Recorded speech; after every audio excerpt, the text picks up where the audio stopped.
Hello dear student, good afternoon सभी को, very good afternoon. चलिए जल्दी से बताएंगे सभी को ऑडिबल है क्लियरली। तो फाइनली अपन मिल चुके हैं सीबीटी 2 की प्रिपरेशन में। और अब ये है कि सर सीबीटी 2 के क्वेश्चन का लेवल कैसा रह सकता है, किस तरह के क्वेश्चन पूछे जा सकते हैं। तो अपन कम से कम जो है आने वाले 10 दिन तक जो है कम से कम हम मशीन जो है वो पढ़ने वाले हैं।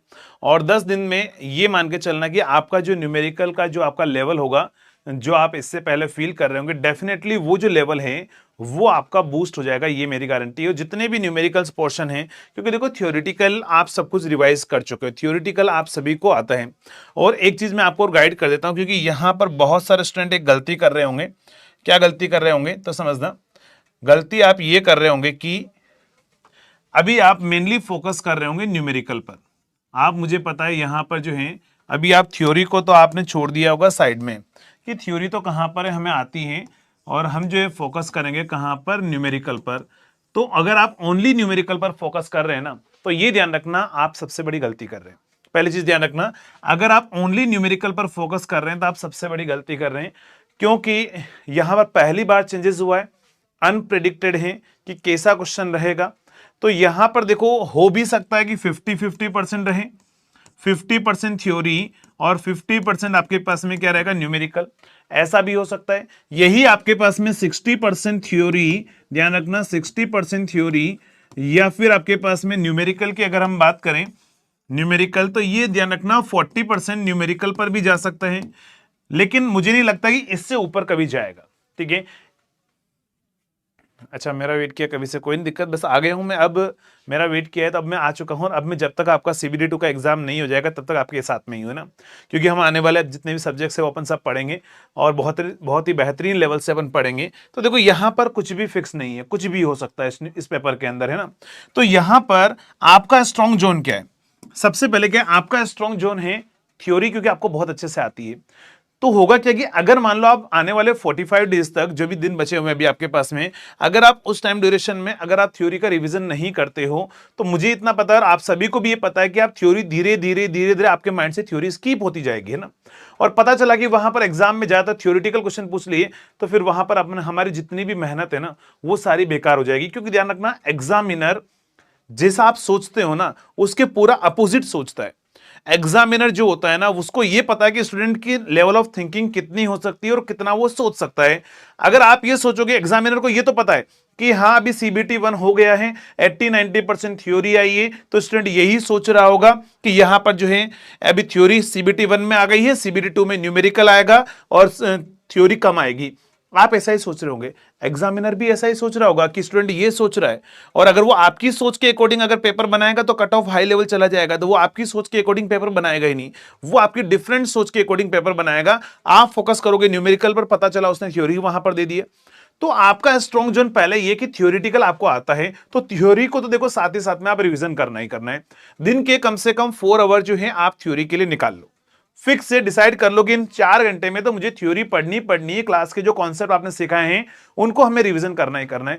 एडोन जो है आपको क्या करना है, एडोन आपको न्यूमेरिकल पर फोकस करना है। वैसे क्लास में मैं आपको इतने सारे न्यूमेरिकल करा दूंगा, मशीन में चाहे पावर सिस्टम हो चाहे मेजरमेंट हो, कि आपको जो है हर वेराइटी का क्वेश्चन आपके नोट्स के अंदर होगा और बहुत ही बल्क में क्वेश्चन अपन करेंगे ना। लेकिन फिर भी मैं आपको फिर से बोल रहा हूं, इस वाले जोन पर मैं कुछ थ्योरेटिकल क्वेश्चन भी यहां पर कराऊंगा, ऐसा नहीं कि नहीं कराऊंगा, बट इस थ्योरी वाले जोन पर आप डेफिनेटली आप फोकस कीजिए। क्योंकि अगर आप सीबीटी 1 निकाल रहे हैं तो मुझे पता है कि थ्योरी आपको आती है और आपको भी पता है थ्योरी आपको आती है, लेकिन आपको पता है बस रिवीजन करना उसका जरूरी है ना। तो इसका रिवीजन जरूर करना है। ये चीज समझ में आ गई? अरे समझ में आ गई सभी को ये? तो एक चीज का इसका ध्यान रखना है। रही बात अपने पास में, तो आज देखो ट्रांसफॉर्मर चलेगा, कल की क्लास भी ट्रांसफॉर्मर की होगी, और ट्रांसफॉर्मर में हम जितने मैक्सिमम पॉसिबल न्यूमेरिकल हो सकते हैं उन सभी न्यूमेरिकल पर जो है हम क्वेश्चन करेंगे। लेकिन उन सभी न्यूमेरिकल पर क्वेश्चन करने के लिए पहले उन सभी न्यूमेरिकल के फॉर्मूला तो पता होने चाहिए। तो मैं आपको एक काम करता हूं, 5-7 मिनट में जितने भी फॉर्मूले हैं ट्रांसफॉर्मर के वो मैं आपको लिखा देता हूं। और मैं आपको बोल देता हूं, अगर मान लो अगर आपको कोई ऐसा कंटेंट दे दे कि सर ये फॉर्मूले याद है बेटा, ये फॉर्मूले याद कर लो, इससे बाहर न्यूमेरिकल नहीं आएगा, वो तो बहुत अच्छी बात होती है। तो क्यों ना एक काम करते हैं, हम क्या करते हैं, जितने भी हमारे पास में फॉर्मूले हैं जहां से क्वेश्चन बना सकता है पहले उसको हम लिख देते हैं, ताकि फॉर्मूला में पता लगे कि ये फॉर्मूले ही हमें अप्लाई करने हैं। तो जितने भी मैक्सिमम फॉर्मूले जहां पर न्यूमेरिकल पूछा जा सकता है, पहले मैं 5-7 मिनट में सारे फॉर्मूले आपको लिखा देता हूं, ताकि आपके पास में टेंशन खत्म हो जाएगी कि सर कितने फॉर्मूले हमें याद करने, तो बेटा इतने फॉर्मूले आपको याद करने हैं ना। तो ये फॉर्मूले आप याद कर लो, और जो है आप उसके बाद में जितने भी क्वेश्चंस आपको दिखे ट्रांसफॉर्मर के, बस वही फॉर्मूले अप्लाई करना, उनमें से आपका आंसर ये जरूर आ जाएगा ना। तो सबसे पहले मैं काम कर रहा हूं कि यहां पर जो है, अरे जल्दी से बताओ फॉर्मूला लिखाना है, सारे फॉर्मूले एक बार में। वैसे तो फॉर्मूला रिवीजन क्लास भी हमने ली थी, लेकिन वहां पर जो है वो काफी डिटेल में होगा, आपके पास में लंबा चला गया होगा। तो आपको क्या करना है, फॉर्मूले की अगर मैं बात करूं तो जितने भी फॉर्मूले, ट्रांसफॉर्मर की बात कर रहा हूं है ना, ट्रांसफॉर्मर में जितने भी फॉर्मूले हैं उस जिस पर वो न्यूमेरिकल बना सकता है, तो वो फॉर्मूला अगर मैं बात करूं तो सबसे पहला तो आपके पास में क्या होगा, इंड्यूस्ड ईएमएफ होगा। सबसे पहले इंड्यूस्ड ईएमएफ यानी कि प्रेरित विद्युत वाहक बल है ना। तो यहां पर अगर इंड्यूस्ड ईएमएफ की अगर मैं बात करूं, यहां पर इंड्यूस्ड ईएमएफ जो होगा वो क्या होगा, तो सभी को पता है कि वो होता है √2 pi F phi M into क्या होगा हमारे पास में एन। तो ये इंड्यूस्ड ईएमएफ का फॉर्मूला होगा, लेकिन ध्यान रखना है कौन सी वैल्यू होगी, ये हमारे पास में इसकी वैल्यू होती है आरएमएस वैल्यू। सबसे पहले ये फॉर्मूला आपको पता होना चाहिए, RMS value of induced EMF कितना होता है, ये हमारे पास में रहेगा। अगर मान लो एग्जामिनर आपको ये ना पूछे, और आपको एग्जामिनर जो है यहां पर इसकी पीक वैल्यू भी पूछ सकता है, पीक वैल्यू भी पूछ सकता है, तो वो भी आपके पास में जो फॉर्मूला याद होना चाहिए। अगर ये आरएमएस से अगर वो आपसे पूछ लिया जाए इंड्यूस्ड ईएमएफ पीक वैल्यू है ना, E2 की पीक वैल्यू अगर आपसे पूछ लेगा तो कुछ नहीं, बस आप उसको √2 से मल्टीप्लाई कर लो। तो यहां पर क्या, क्योंकि आपको सभी को पता है साइन की आरएमएस वैल्यू जो होती है वो पीक डिवाइड बाय क्या होती है, √2 होती है। तो आप √2 को उधर मल्टीप्लाई कर लो तो आपके पास में पीक वैल्यू आ जाएगी। तो कितना आ जाएगा, 2 pi F phi M into N. तो ये हमारे पास में हो जाएगा पीक। तो एग्जाम में लैंग्वेज अच्छे से याद रखना कि आपको पीक पूछ रहा है या आरएमएस पूछ रहा है, उसके अकॉर्डिंग आपको फॉर्मूला जो है वो अप्लाई करना पड़ेगा। दूसरा अगर मैं बात करूं, यहां पर ईएमएफ पर टर्न का फॉर्मूला होगा। ईएमएफ पर टर्न जो है अगर आपसे कभी पूछ ले ईएमएफ पर टर्न, तो यहां पर E2 बाय या E1 बाय N1, यहां E1 और यहां N1 कर दोगे तो प्राइमरी हो जाएगा, E2 N2 कर दोगे सेकेंडरी हो जाएगा। तो E1 बाय N1 की बात करूं या फिर हम E2 बाय N2 की बात करें, E2 बाय N2 की बात करें तो हमारे पास में क्या होगा, ध्यान रखना, वो हमारे पास में रहेगा √2 pi F into phi M. ये हमारे पास में होगा ईएमएफ पर टर्न का फॉर्मूला होगा। तीसरा फॉर्मूला हमारे पास में क्या रहेगा कि E1 divide by E2 is equal to N1 divide by N2 equal to क्या होगा हमारे पास में ए नोटेशन होगा। और यही किसके बराबर होता है, ये I2 डिवाइड बाय I1 के बराबर होता है, लेकिन किस में, ध्यान रखना, आइडियल ट्रांसफॉर्मर के अंदर। ये किसमें फॉर्मूला होता है, आइडियल ट्रांसफॉर्मर में इसके बराबर होता है। अगर प्रैक्टिकल ट्रांसफॉर्मर होगा, फोर्थ फॉर्मूला अगर मैं बात करूं, फॉर प्रैक्टिकल ट्रांसफॉर्मर होगा तो I1 की वैल्यू जो है वो I0 plus I2 divide by ए हमारे पास में होगी। ये किस केस में होगा, ध्यान रखना, ये प्रैक्टिकल ट्रांसफॉर्मर के अंदर होगा। क्या बोला मैंने, प्रैक्टिकल ट्रांसफॉर्मर के अंदर होगा, क्योंकि आइडियल ट्रांसफॉर्मर में कोई भी नो लोड करंट नहीं होता है, सभी को पता है। तो ये I0 करंट यहां पर हम नहीं लिखते हैं। अगर आप इस रिलेशन के अकॉर्डिंग देखोगे तो यहां पर इसको इधर मल्टीप्लाई कर लो, तो इसको जब आप इधर मल्टीप्लाई करोगे, ऊपर ले जाओ और ए को नीचे ले जाओ, तो I1 की वैल्यू I2 बाय ए आएगी। I1 की वैल्यू I2 बाई ए होगी कब, जब I0 0 होगा। वो प्रैक्टिकली तभी पॉसिबल है जब आइडियल ट्रांसफॉर्मर हो। तो प्रैक्टिकल ट्रांसफॉर्मर अगर आपको बोल दे तो ये फॉर्मूला यूज करना I1 के लिए, आइडियल ट्रांसफॉर्मर बोल दे तो ये फॉर्मूला आप यूज करना I1 निकालने के लिए। तो डिपेंड करता है कि क्वेश्चन कैसा पूछ रहा है। ये फॉर्मूले अगर आपको याद है, इसके बाद में मैं फिफ्थ फॉर्मूले पर बात करूं तो फिफ्थ फॉर्मूला होगा हमारे पास में रेफर टू प्राइमरी और रेफर टू सेकेंडरी है ना। Refer to primary and secondary की अगर हम बात करें, रेफर टू प्राइमरी अगर कभी भी अगर आपसे पूछेगा या रेफर टू सेकेंडरी अगर आपसे कभी पूछेगा तो जल्दी से बताओ क्या करोगे। यहां पर अगर ये हमारा ट्रांसफॉर्मर का इक्विवेलेंट सर्किट है, ये हमारे पास में क्या है, आरसी है, ये हमारे पास में क्या है, एक्सएम है, और यहां पर आपसे लिख देगा R2 डैश JX2 डैश, और यहां पर लिख देगा वो लोड।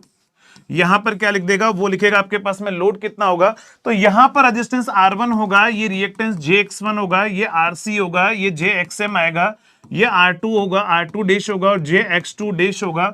यहां पर वोल्टेज क्या होगा, V2 डैश होगा, और यहां से करंट हमारे पास में I2 डैश रहेगा। तो यहां पर डैश की वैल्यू क्या है, तो ध्यान रखना R2 डेज जो है वो हमारे पास में a स्क्वायर इंटू R2 होगा, वेयर a की वैल्यू क्या लिखी मैंने, N1 बाय N2 का स्क्वायर इंटू R2 हमारे पास में रहेगा, रेफर टू प्राइमरी।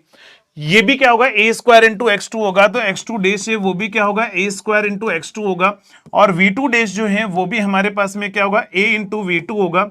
लेकिन ध्यान रखना I2 डेज जो होगा वो I2 डिवाइड बाय a हमारे पास में रहेगा। तो ये सारे फॉर्मूले होंगे किसके लिए, ध्यान रखना, तो ये फॉर्मूला होगा हमारे पास में रेफर टू, ध्यान रखना ये फॉर्मूला होगा किसके लिए, रेफर टू प्राइमरी साइड के लिए।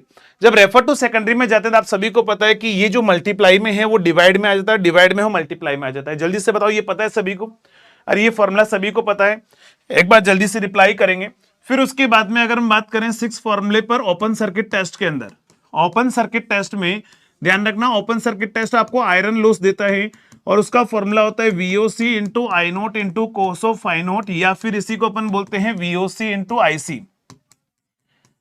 नेक्स्ट, ओपन सर्किट टेस्ट में RC का फॉर्मूला याद करना, VOC डिवाइड बाय IC हमारे पास में रहेगा, और XM का फॉर्मूला आपको याद होना चाहिए, VOC डिवाइड बाय IM हमारे पास में होगा, VOC डिवाइड बाय IM हमारे पास में होगा। तो ये ओपन सर्किट टेस्ट के फॉर्मूले होंगे। प्लस अगर हम बात करें दूसरा शॉर्ट सर्किट टेस्ट का फॉर्मूला जो होगा, 7th formula short circuit test के अंदर, तो शॉर्ट सर्किट टेस्ट में अगर आपको कभी भी जेड इक्विवेलेंट निकालना है तो वो short circuit voltage divide by short circuit current करोगे आप, या फिर आपके पास में आर, जो आपको पता है शॉर्ट सर्किट टेस्ट में कॉपर लॉस मिलता है, तो PCU आप लिखोगे ISC का स्क्वायर, शॉर्ट सर्किट में करंट का स्क्वायर इंटू R इक्विवेलेंट। तो यहां से अगर आपको R इक्विवेलेंट पूछ ले अगर वो एग्जामिनर, तो PCU डिवाइड बाय क्या करोगे आप, ISC का क्या करोगे, स्क्वायर कर देना। यहां से R इक्विवेलेंट निकाल दे, यहां से Z, और Z इक्विवेलेंट जो होता है वो root of R square plus क्या होगा हमारे पास में X इक्विवेलेंट का क्या होगा, स्क्वायर। तो ये तीनों फॉर्मूले, ये 7th फॉर्मूला हो चुका है आपके पास में शॉर्ट सर्किट टेस्ट में।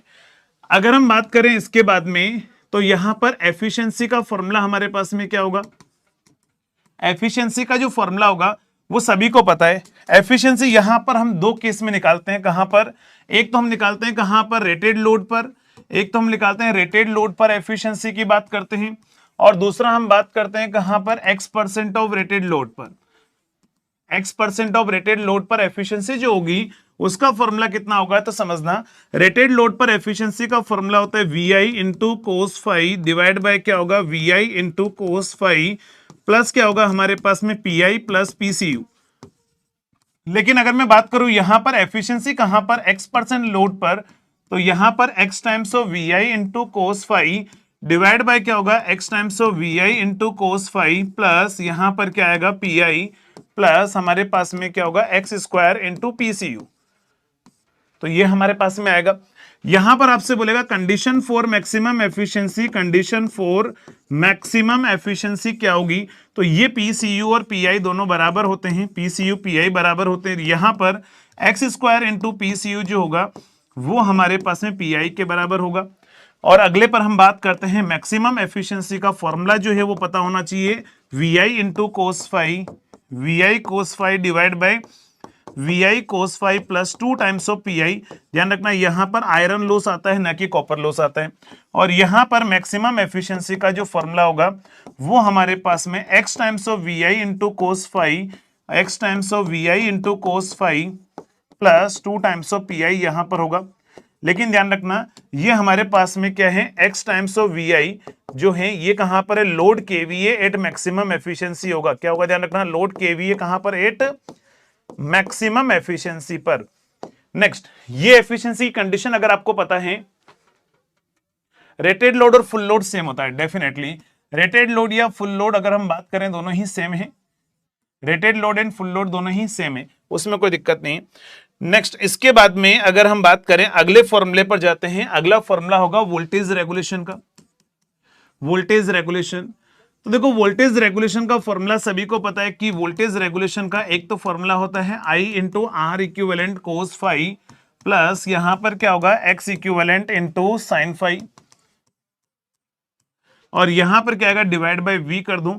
ये प्लस माइनस में आपको सभी को ये पता होगा कि प्लस किस में आता है, तो प्लस आता है लेगिंग लोड में आता है हमारे पास में, और ये माइनस किस में आएगा, ये आएगा लीडिंग लोड के अंदर आएगा।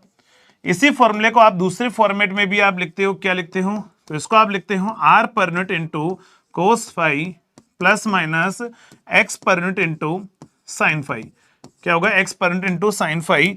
तो इसमें वही सेम प्लस माइनस का आप फॉर्मेट यूज कर लेना। ये पहला फॉर्मूला हमारे पास वोल्टेज रेगुलेशन का होगा। दूसरा होगा आपसे पास में Z voltage regulation, maximum voltage regulation का फॉर्मूला क्या होगा? तो ध्यान रखना, वोल्टेज रेगुलेशन कौन सा? मैक्सिमम। मैक्सिमम वोल्टेज रेगुलेशन का फॉर्मूला जो होगा वो जेड पर यूनिट होगा, जेड पर यूनिट, या फिर इसी को अपन लिखते हैं I into Z equivalent divide by V. और यही हमारे पास में क्या होगा? मैक्सिमम वोल्टेज रेगुलेशन का फॉर्मूला होगा। अगर एग्जामिनर हमें बोलता है कि मिनिमम वोल्टेज रेगुलेशन का फॉर्मूला क्या होगा, तो वोल्टेज रेगुलेशन ध्यान रखना, मिनिमम का फॉर्मूला कितना होता है? माइनस एक्स पर यूनिट होता है, माइनस एक्स पर यूनिट होता है। और वो माइनस क्या होगा? I into X in ohm divide by V हमारे पास में रहेगा। तो ये हमारे पास में मिनिमम वोल्टेज रेगुलेशन होगा। ध्यान रखना, वी आर का मतलब होगा वोल्टेज रेगुलेशन, और मिनिमम का क्या होगा? मिनिमम वोल्टेज रेगुलेशन, ये होगा मैक्सिमम वोल्टेज रेगुलेशन। नेक्स्ट अगर हम बात करें यहां पर, तो ये हमारे पास में फोर्थ फॉर्मूला होगा, condition for zero maximum voltage regulation. Maximum voltage regulation सभी को पता है theta is equal to phi होता है, और यहां पर कोस फाइव जो आप लिखोगे वो कोस थीटा के बराबर होगा, कोस फाइव कोस थीटा के बराबर होगा। और वही हमारे पास में Z equivalent, sorry R equivalent divide by Z equivalent होगा। नेक्स्ट हमारे पास में condition for zero voltage regulation. तो एक बार आप मुझे बता दो जल्दी से, ये सारी चीजें आपको पता है? अरे ये सारी चीजें आपको पता है नहीं पता है? Phi is equal to pi by two minus theta होगा, ये फाइव इक्वल टू थीटा होगा। तो यहां पर आप लिख देना, यहां पर कोस फाइव जो होगा वो साइन थीटा के बराबर होगा, और वो x equivalent divide by Z equivalent हमारे पास में रहेगा। ये सारे फॉर्मूले सभी को पता है? अरे ये सारे फॉर्मूले पहले तो है ना, ये सब याद कर लेना, सारे फॉर्मूले आपको वर्बली याद होने चाहिए। ऐसा नहीं कि वहां पर फॉर्मूला बनाने में भी दिमाग लगाना पड़ रहा है, इतना टाइम नहीं होगा आपके एग्जाम्स के अंदर, क्योंकि एग्जाम हॉल का प्रेशर आप ऑलरेडी झेल कर आए हो। वहां पर इतना टाइम नहीं होता है कि हम जो है इतना सोच पाए एग्जाम के अंदर। तो ये फॉर्मूले अगर आपको याद है तो मैं जितने क्वेश्चन कराने वाला हूं ट्रांसफॉर्मर के सिंगल फेज के, अभी थ्री फेज ऑटो ट्रांसफॉर्मर बचा हुआ है, उसके हम कल लिखेंगे, क्योंकि कल उनके क्वेश्चन प्रैक्टिस करेंगे। आज हम सिंगल फेज ट्रांसफॉर्मर के क्वेश्चन प्रैक्टिस करेंगे। तो चलिए क्वेश्चन नंबर फर्स्ट आपके सामने है स्क्रीन पर, जल्दी से बताएंगे क्या आंसर आएगा, जल्दी से बताएंगे क्या आंसर आएगा। क्वेश्चन नंबर फर्स्ट आपके सामने स्क्रीन पर है, तो क्या आंसर आएगा? तो देखो क्वेश्चन नंबर फर्स्ट में उसने बोला है कि एक 300 केवीए का सिंगल फेज ट्रांसफॉर्मर है, design to have a resistance आपको दे रखा है, मैक्सिमम एफिशिएंसी जो है इतने लोड पर अकर हो रही है। आपसे बोला what is the efficiency when supplying a load 0.8 power factor lagging at normal voltage and frequency. मतलब नॉर्मल मतलब जो पहले काम कर रहा होगा उसी पर बात कर रहा है ना। तो आपसे पूछ रहा है कि एफिशिएंसी बतानी है कहां पर? नॉर्मल वोल्टेज और फ्रीक्वेंसी पर। तो बताओ आंसर क्या होगा? सॉल्व करो जल्दी से इसको, क्या आंसर आएगा?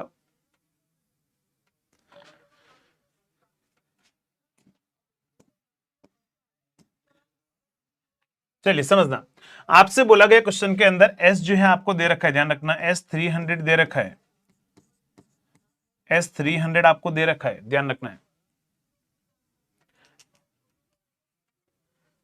चलो जल्दी से बताओ क्या आंसर आ रहा है। आपके पास में मैक्सिमम 1.5 मिनट होंगे वहां पर। कैलकुलेटर आप यूज कीजिए आराम से, कैलकुलेटर अलाउड है वहां पर एग्जाम में।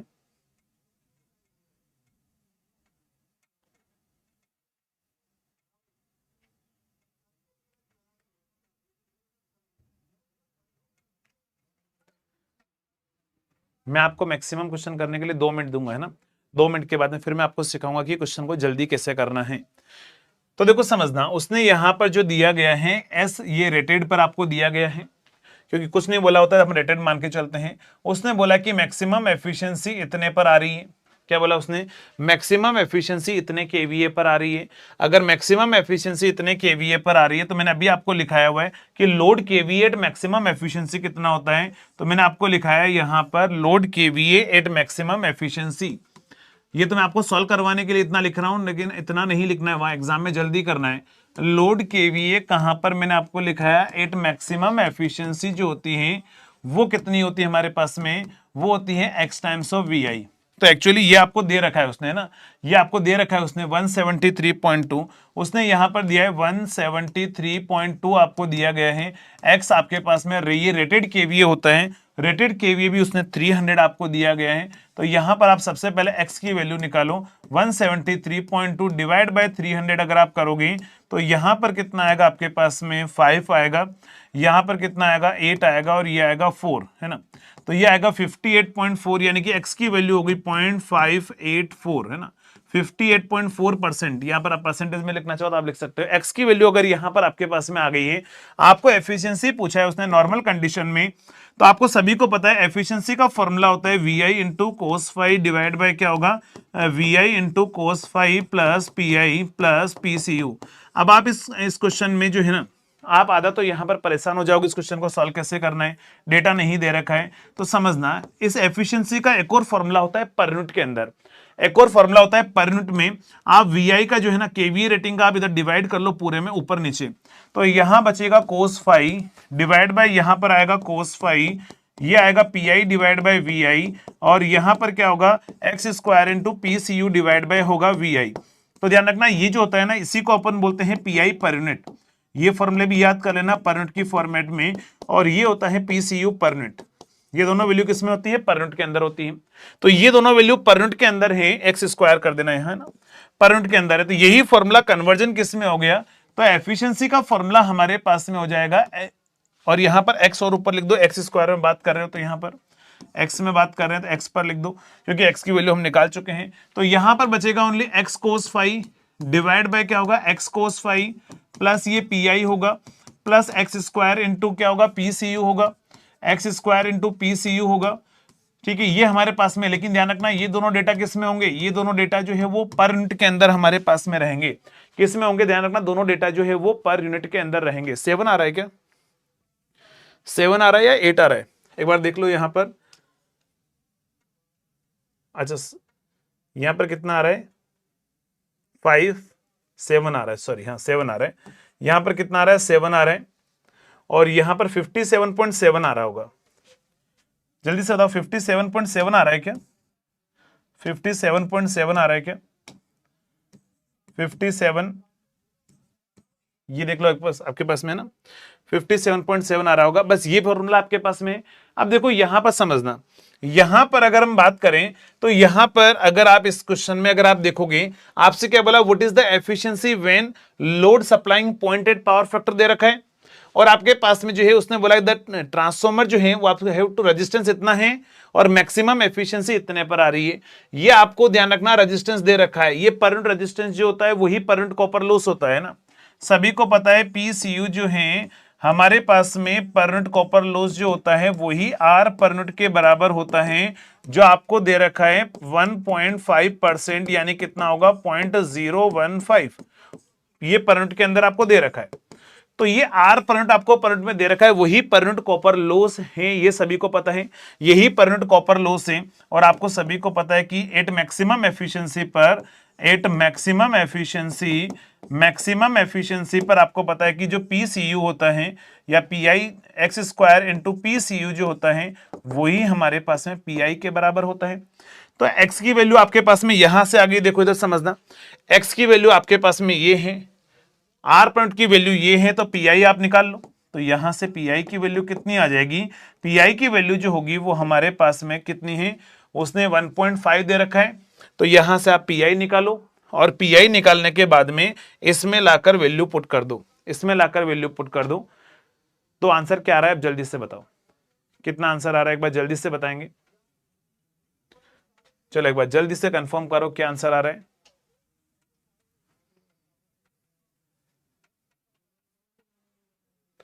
0.577 आ रहा है, ठीक है। चलिए जल्दी से बताओ क्या आंसर आएगा। x की वैल्यू आपको 0.577 है, कोस फाइव की वैल्यू आपके पास में कितनी है, तो यहां पर जो है कोस फाइव की वैल्यू जो है वो आपके पास में कितनी है, तो कोस फाइव की वैल्यू 0.8 आपके पास में, 0.8 आपके पास में है। वैल्यू पुट करके बस आप आंसर बता दो कितना आंसर आ रहा है, डी आंसर आ रहा है। चलिए दानिश का आंसर आ रहा है डी ऑप्शन। बाकी एक बार बाकी सभी जल्दी से बताएंगे क्या आंसर आ रहा है।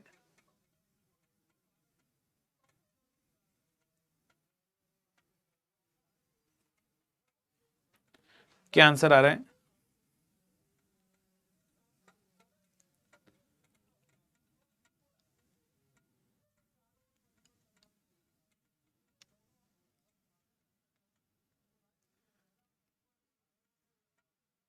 अच्छा ठीक है ठीक है, एक और चीज समझना यहाँ पर है ना, ये गलती मत करना। उस क्वेश्चन में क्या पूछ रहा है ध्यान रखना, आपसे बोल रहा है कि what is the efficiency of when the supplying a load 0.8 power factor. Normal voltage और फ्रीक्वेंसी की बात कर रहा है, ध्यान रखना।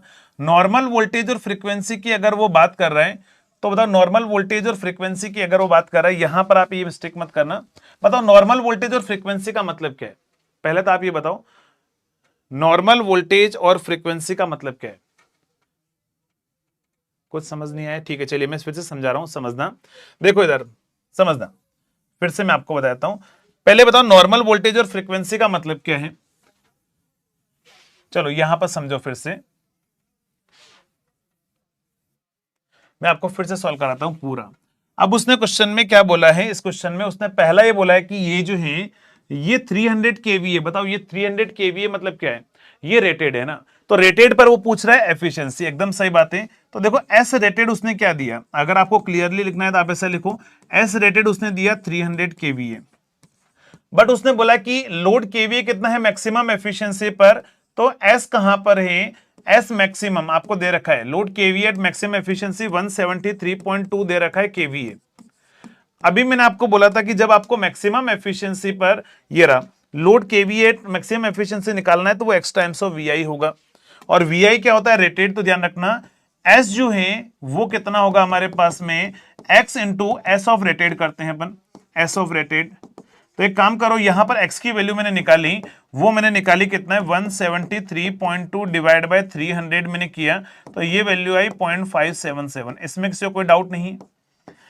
अब ये ध्यान रखना, ये जो आपको रेजिस्टेंस दे रखा है ना, ये आपसे बोल रहा है कि जो 300 केवीए का ट्रांसफॉर्मर है डिजाइन टू हैव ए इतना resistance and maximum efficiency 8 load of KVA इतने पर। समझना, आपसे बोला है 300 केवीए का जो ट्रांसफॉर्मर है is design to have a resistance इतना है एंड मैक्सिमम एफिशिएंसी 8 कितना है 173.2। तो जल्दी से बताओ ये जो आपको 1.5% दे रखा है, ये 1.5% जो आर पर यूनिट आपको दिया गया है, अच्छा पर यूनिट के लिए वी का डिवाइड करना है, वो आपने कैसे डिसाइड किया, चलो वो भी मैं आपको बताता हूं, कोई दिक्कत नहीं है। ध्यान रखना पावर सिस्टम में आपने पढ़ा होगा कि कभी भी अगर आपको पी पर यूनिट निकालना हो या क्यू पर यूनिट निकालना हो तो पर यूनिट वैल्यू के लिए हम क्या करते हैं, P actual divide by base में हम ओनली केवीए रेटिंग लेते हैं। कभी भी ध्यान रखना एक्टिव पावर हो रिएक्टिव पावर हो, अगर उसको पर यूनिट में कन्वर्ट करना है तो हमेशा जो है हम क्या करते हैं बेस पावर लेते हैं। ध्यान रखना 97.8 आ रहा है। चलिए एफिशिएंसी कोई दिक्कत नहीं, लेकिन एक बात समझ में आना चाहिए कॉन्सेप्ट सभी को। तो देखो यहां पर मैंने क्या बोला, मैंने बोला कि जब पी पर यूनिट या क्यू पर यूनिट निकालना है तो पी बाय एस या क्यू बाय एस हमें करना है। ये ध्यान रखना, पावर को पर यूनिट में लाना है तो आपको केवीए रेटिंग का ही डिवाइड करते हैं, और केवीए रेटिंग जो है वो कितनी है हमारे पास में, तो केवीए जो वी इंटू आई को ही तो अपन केवीए बोलते हैं। तो मैंने आपको ये बोला कि हमारा एक्चुअली एफिशिएंसी का फॉर्मूला जो अभी तक हमने पढ़ा है X times of V I into cos phi divide by X times of V I into cos phi plus हमारे पास में क्या होता है P I plus X square into P C U, X square into PCU, ये हमारे पास में एफिशिएंसी का फॉर्मूला होता है। ये एक्स परसेंट पर एफिशिएंसी का या एक्स टाइम्स ऑफ लोड पर एफिशिएंसी का फॉर्मूला होता है। अगर एक्स टाइम्स ऑफ लोड पर ये एफिशिएंसी का फॉर्मूला है तो समझना यहां पर अगर मैं बात करूं वीआई का मैं डिवाइड करूंगा, यही हमारे पास में होती है एस वैल्यू, यही क्या होता है एस, यही क्या होता है एस, और ये पी आई है और ये पीसीयू, ये दोनों पावर है। पावर में एस का डिवाइड करेंगे तो ये X times of cos phi divide by क्या होगा X times of cos phi plus P I divide by V I, और यहां पर क्या होगा X square into P C U divide by V I. ये हमारे पास में मैंने क्या बोला, पावर में अगर एस का डिवाइड करोगे तो पर यूनिट पावर में चला जाएगा, याद आ गया।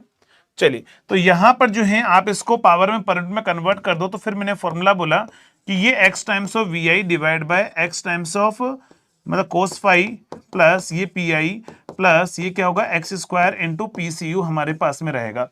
लेकिन ये एफिशिएंसी का फॉर्मूला कब है, ध्यान रखना ये एफिशिएंसी का फॉर्मूला है एक्स परसेंट लोड पर। क्या बोला मैंने, ये एफिशिएंसी का फॉर्मूला जो है ये एक्स परसेंट लोड पर है। क्या बोला मैंने, ध्यान रखना ये एफिशिएंसी का फॉर्मूला है वो एक्स परसेंट लोड पर है। आपको कहां पर निकालना है बताओ, एफिशिएंसी एक्स परसेंट लोड पर निकालना है या फिर रेटेड लोड पर निकालना है। जल्दी से बताओ। इस क्वेश्चन की लैंग्वेज के अकॉर्डिंग आपसे बोला है कि यहां पर सामान्य वोल्टेज और आवृत्ति मतलब नॉर्मल वोल्टेज और फ्रीक्वेंसी पर उसने बोला है कि आपके पास में what is the efficiency when the supplying a load at 0.8 power factor lagging normal voltage and frequency. तो नॉर्मल वोल्टेज और फ्रीक्वेंसी पर मुझे एफिशिएंसी निकालनी है। तो बताओ नॉर्मल वोल्टेज और फ्रीक्वेंसी पर एफिशिएंसी अगर आपको निकालनी है तो कहां पर निकालोगे? जल्दी से बताओ।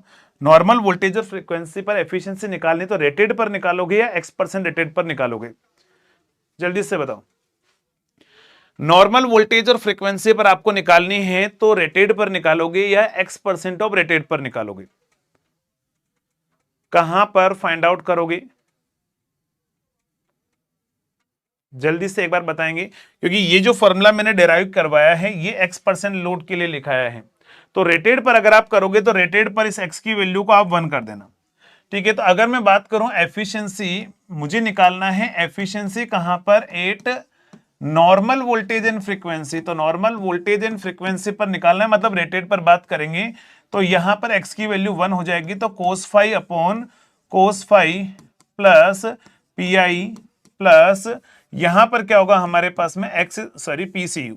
लेकिन ध्यान रखना ये PCU सारी वैल्यू क्या होनी चाहिए? रेटेड पर होनी चाहिए। ये सारी वैल्यू क्या होनी चाहिए हमारे पास में? रेटेड पर होनी चाहिए। तो बस आप यहां पर आपको वैल्यू निकालनी है। तो देखो cos फाई 0.8 है, ये भी हमारे पास में 0.8 है, ये हमारे पास में PI और PCU चाहिए हमें रेटेड पर। उसके लिए मैंने क्या बोला? उसके लिए आपको यहां पर ये 173 kVA जो दे रखा है ना, ये 173 kVA दे रखा है, वहां से आप क्या करो? आप x निकाल लो। ध्यान रखना यहां से क्या करो? आप x निकाल लो। तो x मैंने निकाला ये, और ये जो आपको R पर यूनिट दे रखा है ना, तो आपको सभी को पता है कि एट मैक्सिमम एफिशिएंसी पर जो PCU होता है और जो PI होता है दोनों बराबर होता है। तो ये जो R पर यूनिट आपको दे रखा है, ये जो आपके पास में कितना दे रखा है उसने? 0.015 दे रखा है, यही हमारे पास में PI है, यही हमारे पास में क्या है? PI है। लेकिन ध्यान रखना ये जो आपको R पर यूनिट दिया गया है, उसने बोला कि 300 kVA का जो ट्रांसफॉर्मर है जिसका रेजिस्टेंस इतना है एंड मैक्सिमम एफिशिएंसी इतनी पर दे रहा है।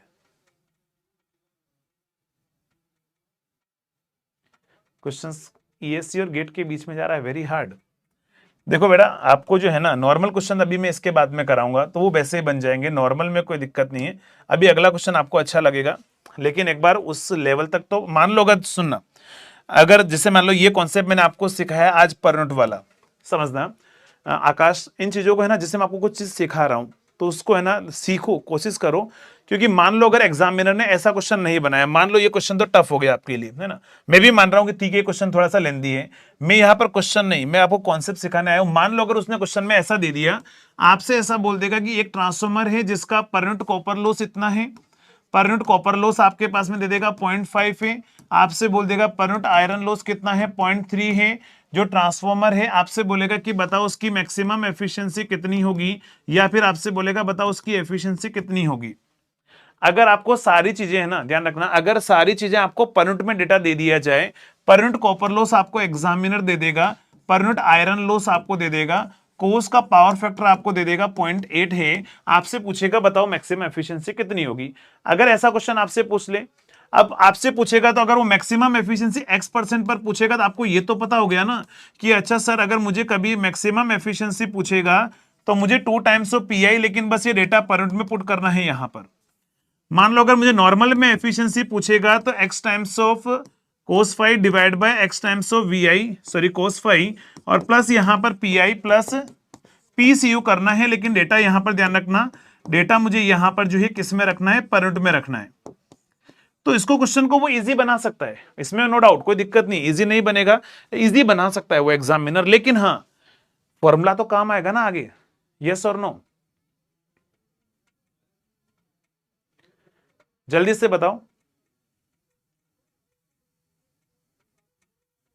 नहीं पहला मैं हार्ड नहीं, मैं तो फॉर्मूला यहां पर डेराइव करवाना चाह रहा हूं। ये पी पर यूनिट वाली और ये चीजें है ना CBT 1 में नहीं आती है ना, समझ में आ रहा है? तो ऐसा क्वेश्चन बना सकता है वो एग्जामिनर बनाने में। तो बस मैं ये बोल रहा हूं कि अगर वो पर यूनिट में आपको डेटा दे देना तो फिर आप ये डेटा डायरेक्ट पर यूनिट में एफिशिएंसी निकाल सकते हो। ऐसा कोई जरूरी नहीं कि वो नहीं देगा, वो दे सकता है एग्जामिनर। अभी मैं आगे क्वेश्चन बताऊंगा, इसी तरह का क्वेश्चन जो है आपको दिया जाएगा, है ना।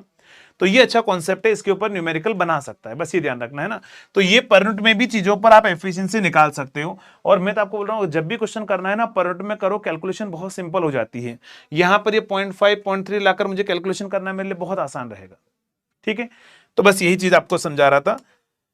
चलिए तो जल्दी से बताओ, अगर इस तरह का क्वेश्चन आएगा तो समझ में आ गया कैसे करना है। जल्दी से बताओ, अगर आपको ऐसा क्वेश्चन पूछा जाएगा तो समझ में आ गया कैसे करना है। 90, बस आंसर तो आप कैलकुलेटर से आप निकाल लो। 97.5 आ रहा है, ठीक है। आंसर आप कैलकुलेटर से निकाल लो, बट ये कि कॉन्सेप्ट आपको समझ में आ गया, एक बार जल्दी से बताओ, कॉन्सेप्ट आपको समझ में आ गया। चलिए जल्दी से एक बार रिप्लाई करेंगे कि अगर कभी भी, क्योंकि उसने क्वेश्चन में मुझे डेटा परसेंटेज यानी पर यूनिट में दिया गया था, तो मुझे पर यूनिट में कैलकुलेशन कैसे करनी थी वो चीज समझ में आनी चाहिए। क्लियर? एक बार जल्दी सभी रिप्लाई कर दो यार। चलो ये थोड़ा सा अच्छे लेवल का था क्वेश्चन, ये आपके लिए बहुत इजी लेवल का है। चलो इस क्वेश्चन का आप आंसर बताओ। इसमें तो मुझे बताने की रिक्वायरमेंट ही नहीं होगी, आप वैसे ही आंसर बता दोगे। चलो जल्दी से बताओ, आपसे पूछा गया है, यहां पर ध्यान रखना, आपसे क्या पूछा है क्वेश्चंस के अंदर, आपसे पूछा है RMS value of induced EMF. क्या पूछा है आपसे? RMS value of induced EMF आपसे पूछा है। तो बताओ RMS value of induced EMF का फॉर्मूला अभी मैंने आपको बताया था, कितना होता है, √2 pi F phi M into N. √2 pi F phi M into N हमारे पास में लगाओ और आंसर बताओ जल्दी से, क्या आंसर आएगा। कैलकुलेटर से जल्दी से करना है, कैलकुलेशन है ना। √2 पाई की वैल्यू आपको सभी को कैलकुलेटर में पुट करो। फ्रीक्वेंसी कितनी है आपके पास में, तो आपसे क्या बोला था, induced EMF in the secondary if the primary supply 50 hertz frequency. अब समझ लेना, यहां पर नंबर ऑफ टर्न्स भी निकालने पड़ेंगे, सेकेंडरी का पूछ रहा है ना। Induced EMF in the secondary E2 पूछ रहा है, तो यह नंबर ऑफ टर्न्स N2 होने चाहिए। अब उसने क्या बोला, फ्लक्स आपको दे रखा है, वो चेंज नहीं होता है। Link with 55 turns of the transformer secondary. चलिए ट्रांसफॉर्मर सेकेंडरी के नंबर ऑफ टर्न्स भी उसने दे रखे हैं। चलो तो यहां पर लिख देना, तो यहां लिख दो √2 पाई एफ फ्रीक्वेंसी 50 हर्ट्ज है, फाइम कितना है 0.02 है, नंबर ऑफ टर्न्स कितने हैं 55 है। सॉल्व कर लो और आंसर बता दो कितना आंसर आ रहा है, कितना आंसर आ रहा है, 244.2 आ रहा है। कैलकुलेटर आपके पास में होना चाहिए ना, कैलकुलेटर से आप सही बताना, पता लगेगा आप बोलोगे सर आपने गलत आंसर बता दिया है ना। कैलकुलेटर से सही कैलकुलेशन करना है, क्योंकि मेरे पास कैलकुलेटर नहीं है। चलो मैं भी सॉल्व कर लेता हूं एक बार इसको। चलो तो यहां पर अगर हम बात करें इसमें, समझना, तो यहां पर आएगा हमारे पास में √2 इंटू पाई की वैल्यू कितनी होगी 3.14 मल्टीप्लाइड विथ कितना आएगा 50 इंटू 0.02 इंटू 55, तो 244.2 आंसर आ रहा है, करेक्ट आंसर है। चलिए अगले क्वेश्चन का आप आंसर बताओ। नेक्स्ट क्वेश्चन का आंसर क्या आएगा, ये थोड़ा CVT 1 लेवल का हो गया, अब आप बोलोगे बट ऐसा नहीं है, इसमें भी वो डीप में जा सकता है क्वेश्चंस के अंदर, बट ये कॉन्सेप्ट आपको पता होना चाहिए, इससे रिलेटेड भी आपसे बोला गया क्वेश्चन के अंदर P1 और P2 जो है वो आयरन एंड कॉपर लो से ट्रांसफॉर्मर कहां पर फुल लोड मतलब वही रेटेड लोड पर है। तो आपसे बोल रहा है कि यहां पर P1 और P2 का रेशियो कितना होगा, कहां पर मैक्सिमम एफिशिएंसी कहां पर आ रही है, 75% लोड पर आ रही है, ठीक है। अच्छा Akash, thank you so much dear. कोई नहीं, आप बस अगर आपने एनरोल किया है, मेरे ऊपर विश्वास किया है ना, तो बस आप एडमिशन ले चुके हो, अब मेरे ऊपर मेरी रेस्पॉन्सिबिलिटी है ना कि आपको उस लेवल तक पहुंचाना जहां तक आपके एग्जाम में क्वेश्चन पूछे जा सकते हैं। डेफिनेटली अपन वहां तक पहुंचेंगे। तो देखो सभी को पता है एट मैक्सिमम एफिशिएंसी पर सभी को पता है कि x² इंटू PCU जो है वो PI के बराबर होता है। अब यहां पर क्या होगा ध्यान रखना, तो यहां पर अगर हम बात करें x² इंटू PCU जो है वो PI के बराबर होगा, तो इसके अकॉर्डिंग उसने क्या बोला हुआ है, कितनी परसेंट पर मैक्सिमम एफिशिएंसी आ रही है, 75% पर। तो आप इधर डिवाइड कर लो, तो यहां पर ध्यान रखना 75% का स्क्वायर जब आप करोगे तो परसेंटेज हटेंगे, तो 75 डिवाइड बाय 100 का स्क्वायर कर लो और ये आंसर आ जाएगा PI डिवाइड बाय PCU। तो यहां पर अगर आप सॉल्व करोगे तो 3/4 यानी कि 9/16 हमारे पास में आंसर आएगा PI बाई PCU। तो देखो 9/16, अब आप पूछा क्या उसने पूछा है आपके पास में रेशियो P1 और P2 क्या होगा, बस ये जरूर देखना एग्जाम में। P1 का मतलब क्या है, आयरन लॉस से, और P2 का मतलब कॉपर लॉस से। तो आयरन अपॉन कॉपर जो है वो 9/16 हो जाएगा।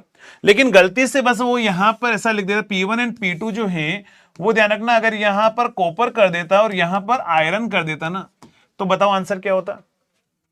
अगर बस वो इतना सा चेंज करता आपके पास में, जो ऑप्शन में नहीं है, वैसे उसको देना चाहिए था ऑप्शन सी भी 16/9, ऑप्शन सी 16/9 देना चाहिए। तो वो ऐसा क्वेश्चन भी बना सकता है ना, कि वो एग्जामिनर यहां कंफ्यूज करने के लिए कॉपर आयरन चेंज कर देगा। अगर वो इंटरचेंज कर दे तो फिर आपका आंसर 16/9 हो जाएगा। तो एग्जाम में लैंग्वेज अच्छे से पढ़ना कि वो किसका रेशियो पूछ रहा है, आयरन अपॉन कॉपर पूछ रहा है, कॉपर अपॉन आयरन पूछ रहा है, तो आप एक ही मिस्टेक कर सकते हो। या फिर एग्जामिनर आपको इससे रिलेटेड और क्वेश्चन क्या पूछ सकता है, तो ध्यान रखना, आपको एग्जामिनर ऐसा क्वेश्चन बना लेगा, आपसे बोलेगा कि कॉपर लॉस कहां पर है, कॉपर लॉस जो है वो 50 किलोवाट है, कहां पर, तो आपसे बोल देगा कि 50% लोड पर है। तो आपसे पूछेगा बताओ कॉपर लॉस जो है वो कहां पर 75% लोड पर कितना होगा। चलो जल्दी से बताओ इस क्वेश्चन का आंसर क्या होगा। इनसे रिलेटेड बहुत वैरायटी के क्वेश्चन आपके बन सकते हैं। जल्दी से इस क्वेश्चन का आंसर बताएंगे विद इन 1 मिनट, क्योंकि 1 मिनट का क्वेश्चन भी नहीं है, वैसे तो बहुत आसान है। जल्दी से बताओ, कॉपर लॉस 50% लोड पर देकर जो है वो आपको पूछ लेगा कि 75% लोड पर जो है कॉपर लॉस क्या आंसर होगा। जल्दी से बताओ, अगर इस तरह का क्वेश्चन उसने पूछ लिया तो क्या आंसर आएगा। तो इस तरह के क्वेश्चन को अगर आपको पूछना है ना, तो सबसे सिंपल तरीका क्या है कि आपको सभी को ये याद रखो कि पीसीयू जो है ना वो डायरेक्टली प्रोपोर्शनल टू होता है एक्स स्क्वायर। क्या करोगे डायरेक्ट, क्योंकि एक्स स्क्वायर इंटू पीसीयू होता है ना, PCU directly proportional to X square होता है। तो बस आप डायरेक्टली लिख दो PCU 2 second case divide by PCU 1। पहले केस में जो रेशियो होगा वो हमारे पास में क्या होगा, x2 डिवाइड बाय x1 का क्या होगा, स्क्वायर होगा। और x2 डिवाइड बाय x1 मतलब सेकंड केस में कितना है 75%, पहले केस में कितना है 50% का स्क्वायर। तो यहां पर आप सॉल्व कर लो, यहां पर आ जाएगा आपके पास में 3, तो यहां पर कितना आ जाएगा 9/4 हमारे पास में आएगा। जो पहले केस का जो वैल्यू है उधर मल्टीप्लाई कर लो, तो यहां पर PCU2 जो आएगा हमारे पास में वो आएगा 9/4 इंटू कितना आएगा 50। तो यहां से बस आप सॉल्व कर लो, कितना वैल्यू आ रही है 450 डिवाइड बाय 4 अगर आप करोगे तो ये वैल्यू कितनी आ रही है, देख लेना कहीं कैलकुलेशन मिस्टेक तो नहीं हुई है। चलिए, तो यहां पर कितना आएगा हमारे पास में, ये वैल्यू आ रही होगी 112.25, ऐसा कुछ आ रहा है क्या, 112.5 आ रहा है, 25 आ रहा है, यहां पर आएगा 448, ठीक है 5 है ना, 112.5 आपके पास में आंसर आ रहा होगा। 112.5 करेक्ट आंसर है, 112.5 जो है वो करेक्ट आंसर होगा। तो इस तरीके से आप सॉल्व करोगे, ठीक है। आप और भी तरीके से जा सकते हो, लेकिन सबसे बेस्ट तरीका ये है, सबसे कम टाइम कंज्यूमिंग जो है वो इस वाले प्रोसेस में रहेगा। नेक्स्ट, तो ये क्वेश्चन और ध्यान रखना, इसी के रेस्पेक्ट में वो वेरिएशन ला सकता है इस टाइप के न्यूमेरिकल में। चलिए नेक्स्ट बढ़ते हैं हम अगले क्वेश्चन पर। जल्दी से बताओ क्या आंसर आएगा। आपसे बोला है कि 50 KVA transformer has an efficiency, 95% efficiency है, कहां पर, फुल लोड पर भी है और 60% लोड पर भी है। आपसे पूछा उसने एफिशिएंसी कहां पर, 3/4% ऑफ लोड पर, 3/4 ऑफ लोड पर आपको बताना है कि एफिशिएंसी कितनी होगी। ध्यान रखना, उसने यहां पर मैक्सिमम एफिशिएंसी पूछा होता ना तो अलग चीज होती, उसने सिर्फ एफिशिएंसी पूछी है। क्वेश्चन की लैंग्वेज अच्छे से पढ़ना है कि वो यहां पर एफिशिएंसी पूछ रहा है या मैक्सिमम एफिशिएंसी पूछ रहा है। पता लगा उसने एफिशिएंसी पूछी, आप मैक्सिमम एफिशिएंसी लगा निकाल के आ गए, उसने मैक्सिमम पूछा है, पता लगा आप एफिशिएंसी निकाल कर आ गए। क्वेश्चन की लैंग्वेज में अच्छे से ध्यान रखना है। तो देखो उसने क्वेश्चन में क्या बोला कि हमारी एफिशिएंसी 95% है, कहां पर है, फुल लोड पर है, और हमारे पास में 60% ऑफ फुल लोड पर हमारे पास में एफिशिएंसी है। अब देखो इसी क्वेश्चन को एक ध्यान रखना, इस क्वेश्चन को आप दो तरीके से कर सकते हो। कैलकुलेटर आपके पास में अलाउड है, आप चाहो तो इसको पर यूनिट में कैलकुलेशन करके कर सकते हो, आप चाहो तो नॉर्मल कैलकुलेशन भी कर सकते हो, जैसा आपको अच्छा लगे उस प्रोसेस पर आप जा सकते हो। मैं आपको इस क्वेश्चन को दोनों तरीके से करा देता हूं। जहां पर ध्यान रखना थ्योरेटिकल क्वेश्चन, अरे अमित भाई सब आएंगे है ना, थ्योरेटिकल भी आएंगे। थ्योरी तो मैं आपको जो है आधे घंटे 1 घंटे 2 घंटे में रिवीजन करा दूंगा पूरी। थ्योरी की ज्यादा दिक्कत नहीं है मुझे दिक्कत है यहाँ पर कॉन्सेप्ट बनाना है ना। थ्योरेटिकल क्वेश्चन भी आएंगे, अभी आएंगे आगे जाकर, थोड़ी देर में आएंगे है ना। चलो यहां पर आओ, फिर से समझना, मैंने क्या बोला कि 500 केवीए का जो ट्रांसफॉर्मर है जिसकी एफिशिएंसी 95% है। तो देखो एफिशिएंसी की अगर मैं बात करूं तो एफिशिएंसी का फॉर्मूला सभी को पता है कि x times of V I into cos phi divide by x times of V I into cos phi plus P I plus P C U, ऐसा होता है ना। तो देखो अब इसको क्या बार बार हमेशा लिखेंगे क्या इक्वेशन? एट फुल लोड और फुल लोड कैसे? At full load and also eight 60% of full load, देखो तो अलग अलग है ना। आपसे बोला हुआ है कि आपके पास में एफिशिएंसी जो है वो कितनी है हमारे पास में, पूर्ण भर और पूर्ण भार का 60% है ना, 60% पूर्ण भार का 60% है ना, पूर्ण भार के 60%, दोनों यूपीएफ पर आ रही, यूनिटी पावर फैक्टर पर। तो देखो समझना है, यहां पर अगर हम बात करें इस क्वेश्चन के अंदर तो फुल लोड पर 95% एफिशिएंसी है और आपके पास में फिर 60% लोड पर भी 95% एफिशिएंसी है। तो समझना यहां पर अगर आप लिखोगे एक्स स्क्वायर आप लिख दो, सही है, एक्स स्क्वायर इंटू पीसीयू आप यहां पर लिख दो, बट मैं इस पे नहीं जाना चाह रहा हूं, मैं आपको पहले पर यूनिट से करवाऊंगा कैलकुलेशन। पहले मैं आपको फर्स्ट मेथड पर यूनिट से करवा रहा हूं, ध्यान रखना पर यूनिट में टाइम बहुत कम लगेगा। एफिशिएंसी का फॉर्मूला पर यूनिट में जब आप लिखोगे ना, x cos five upon x cos phi plus P I plus X square into PCU हमारे पास में रहेगा, एक्स स्क्वायर इंटू पीसीयू हमारे पास में रहेगा। अगर आप पर यूनिट में करते हो तो, अगर आप पर यूनिट में नहीं करते हो तो बस आप यहां पर एक्स्ट्रा क्या करोगे, वी से और मल्टीप्लाई कर दो, तो ये आप वी से कर दो, कोई दिक्कत नहीं है। दोनों में, दोनों ही प्रोसेस से मैं आपको बताता हूं, जैसा आपको अच्छा लगे आप उससे कर लेना। तो x की वैल्यू कितनी, उसने बोला पहला फुल लोड पर है ना, तो आपसे बोला एफिशिएंसी कहां पर, फुल लोड पर है, तो वो कितनी है 95% यानी कि 0.95 x की वैल्यू कितनी है, फुल लोड पर 1 होगी।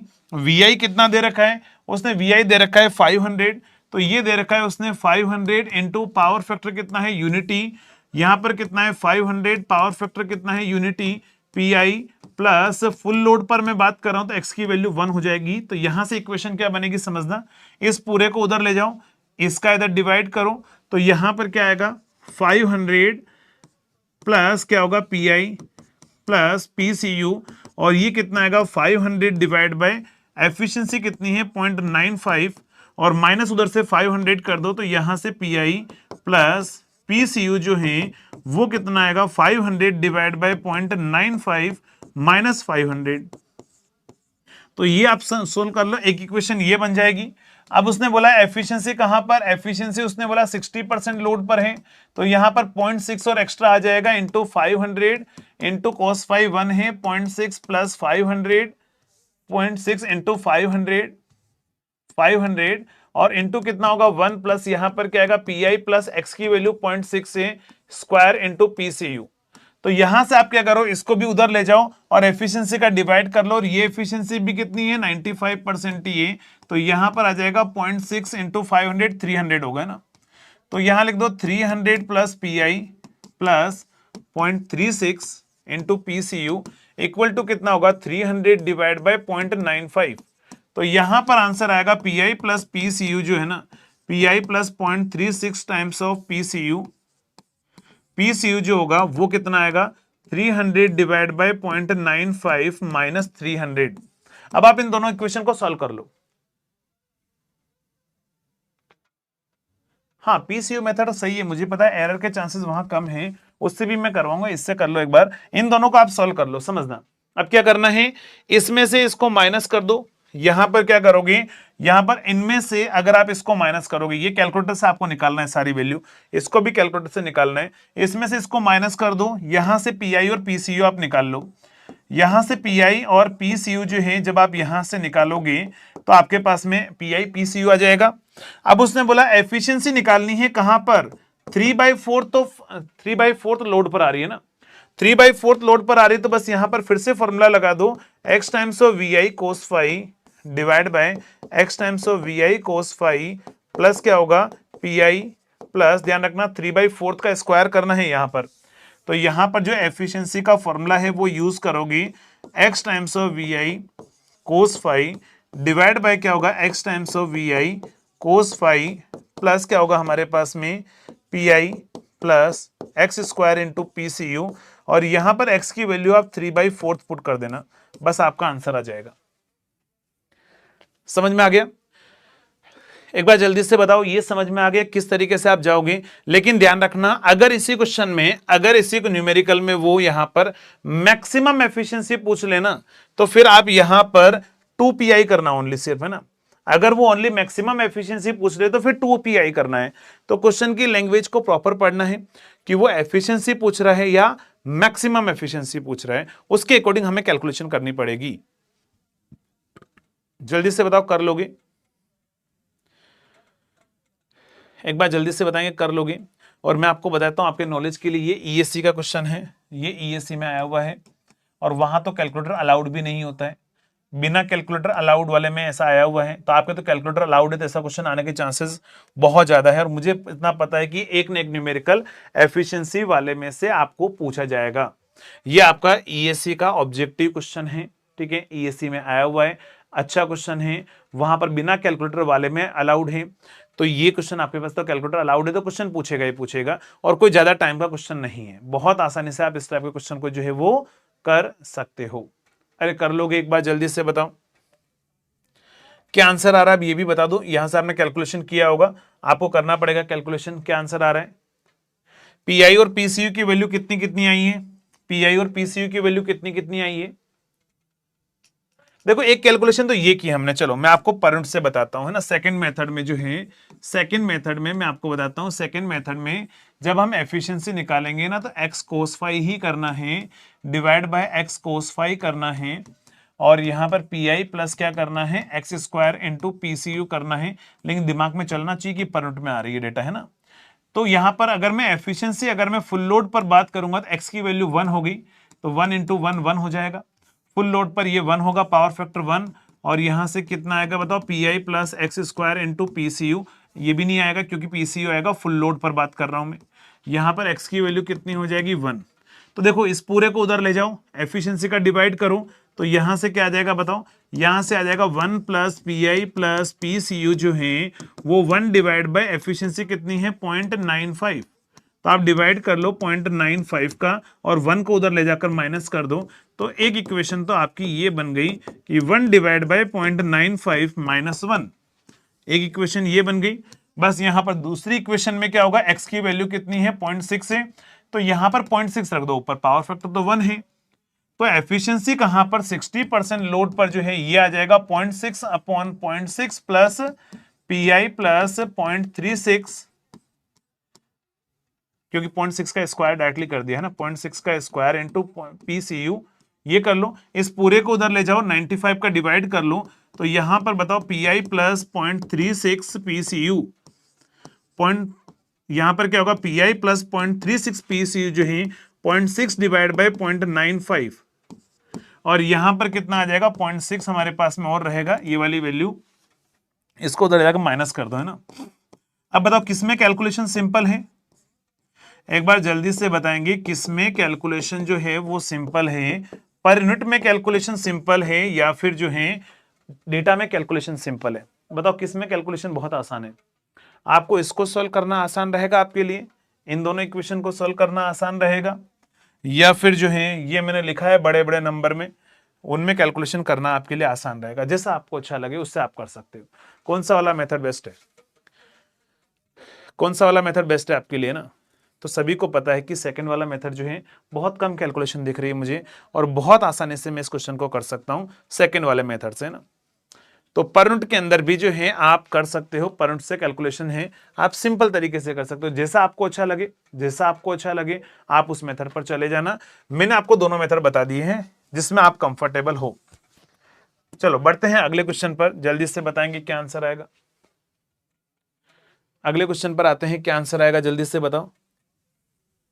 आपसे बोला गया सिंगल फेज ट्रांसफॉर्मर है, इतने बाय इतने का दे रखा है, आपको दे रखा है कि जो लो वोल्टेज साइड है उधर आपका रेजिस्टेंस दे रखा है 0.05 ओम दे रखा है, पर यूनिट लीकेज रिएक्टेंस कितना होगा आपसे पूछा गया।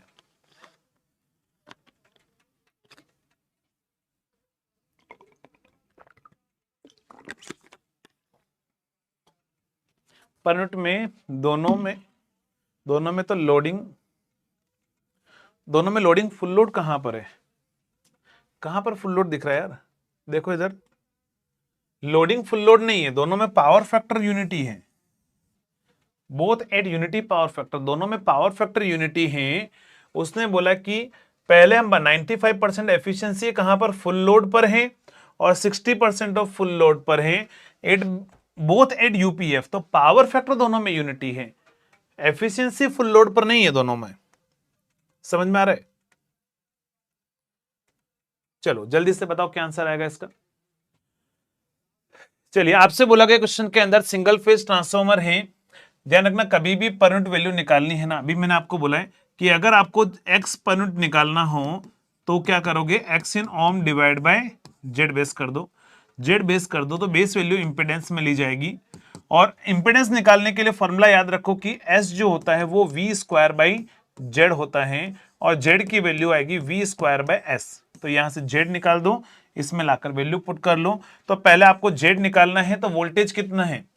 अब आपको सभी को इतना पता होगा, per unit resistance refer to both side same रहता है, per unit resistance refer to both side दोनों सेम रहता है। लेकिन ध्यान रखना ये लो वोल्टेज साइड का दे रखा है इधर, है ना, लो वोल्टेज साइड मतलब 110 साइड का एक्चुअल है, तो बेस उधर का ही ले लो, है जिस साइड का बेस है वो लेकर चलोगे। तो वोल्टेज कितना है उधर का, 110 वोल्ट है, उसका स्क्वायर कर दो। रेटिंग कितनी है, तो 2.5 केवीए का है, तो 2.5 इंटू 1000 आप मल्टीप्लाई कर दो, तो ये आएगा हमारे पास में 110 इंटू 110 डिवाइड बाय 2500, तो कैंसिल कर लो, तो 121 divide by 121 divide by 25 Z base आया है। तो बस ये वैल्यू होगी 0.06 डिवाइड बाय 121 डिवाइड बाय 25, तो ये 25 ऊपर चला जाएगा। तो बस आप सॉल्व कर लो, कितना आंसर आ रहा है बताओ, कितना आंसर आ रहा है बताओ, क्या आंसर आ रहा है, बी ऑप्शन आ रहा है। तो ये वैल्यू हो जाएगी 0.0124 पर यूनिट के अंदर आपका आंसर आ जाएगा, 0.0124 पर यूनिट के अंदर आपका आंसर आ जाएगा, करेक्ट आंसर है ना। अगर आपने ये निकाला है, कैलकुलेशन यही की है, तो आंसर ही आ जाएगा। लेकिन मान लो अगर इसी क्वेश्चन में आपसे पूछा जाता कि per unit leakage reactance on HV side बताओ कितना होगा, तो क्या आंसर बोलते बताओ।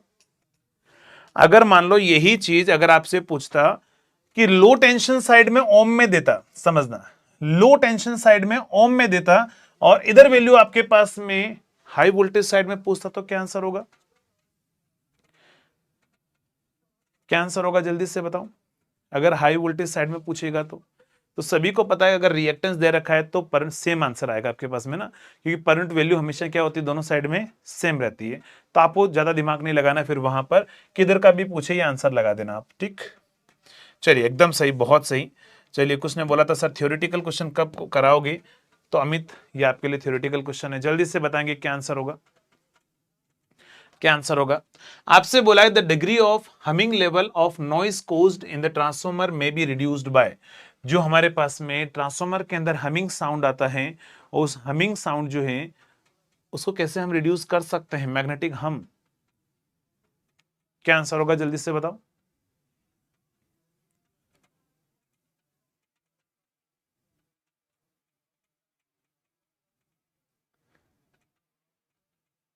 तो देखो बहुत बार पता है क्या होता है, जैसे ही हम क्या करते हैं, जैसे ही हम क्या करते हैं ये वर्ड जब हम देखते हैं ना, तो जैसे ये हमिंग वर्ड हमने देखा उसके बाद में तो पता नहीं हमारे अंदर क्या होता है कि हमारी आंखें ब्लर हो जाती हैं, हमें आसपास की चीजें जो दिखाई नहीं देती हैं। जैसे ही हम देखते हैं हमिंग साउंड के बारे में पूछा, इसका मतलब आंसर तो होगा मैग्नेटोस्ट्रक्शन। मतलब हम क्या करते हैं, प्री अजम्पशंस कर लेते हैं। प्री अजम्पशंस मतलब आगे पढ़ाई नहीं, और हमने एज्यूम कर लिया कि ऐसा ही पूछा गया होगा, ठीक है। जैसे आपने हमिंग साउंड, मुझे पता है बहुत सारों ने हमिंग देखा होगा, अच्छा सर हमिंग बात कर रहा है, मैग्नेटोस्ट्रक्शन इज द करेक्ट आंसर है।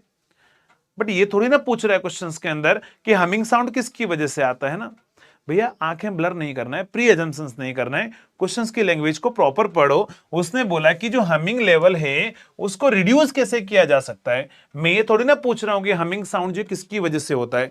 हमिंग साउंड ठीक है मैग्नेटोस्ट्रक्शन की वजह से होता है, क्या मैग्नेटोस्ट्रक्शन हमिंग साउंड को रिड्यूस करता है, क्या नहीं करता है ना। तो हमिंग साउंड क्या होता है कि जब आपके पास में ट्रांसफॉर्मर के अंदर स्ट्रेस लगता है तब क्या होता है, उस टाइम पर उसके अंदर जो है डायमेंशन चेंजेस होती हैं, और उसको उसकी वजह से साउंड आता है। तो उसको टाइट करके अपन कर सकते हैं ना, tightening of the core. Answer क्या होगा, tightening of core by clamp, tightening of core by clamp. Akash बोल रहे पोल करिए, बेटा पोल में अननेसेसरी टाइम वेस्ट होगा, है ना, पोल में अननेसेसरी टाइम वेस्ट होगा। फिर भी आप बोलोगे तो मैं करवा देता हूँ, कोई दिक्कत नहीं, मुझे तो आराम मिल जाएगा आराम से। जब तक आपका पोल का आंसर नहीं आएगा तब तक आप मैं आराम से खड़ा रहूंगा। बट ये कि उसमें क्वेश्चन भी थोड़े कम कवर होंगे, एक चीज ध्यान रखना। तो कोई दिक्कत नहीं, कर लेते हैं अपन। चलिए, तो आंसर आएगा इसका ऑप्शन सी, टाइटनिंग, है ना। चलिए अगले क्वेश्चन का आप आंसर बताएंगे। चलो यहाँ पर आपके पास में आपको टाइम मिलने वाला है एग्जाम्स के अंदर 1.2, जितना टाइम आपको एग्जाम में मिलेगा उतना मैंने आपको दिया है। चलो एक क्वेश्चन, कोई दिक्कत नहीं, एक क्वेश्चन अपन कर लेते हैं, एक क्वेश्चन पोल के साथ में भी कर लेते हैं। चलो जल्दी से बताओ। आपसे बोला है an ideal transformer having 150 turns in primary, 750 turns in secondary.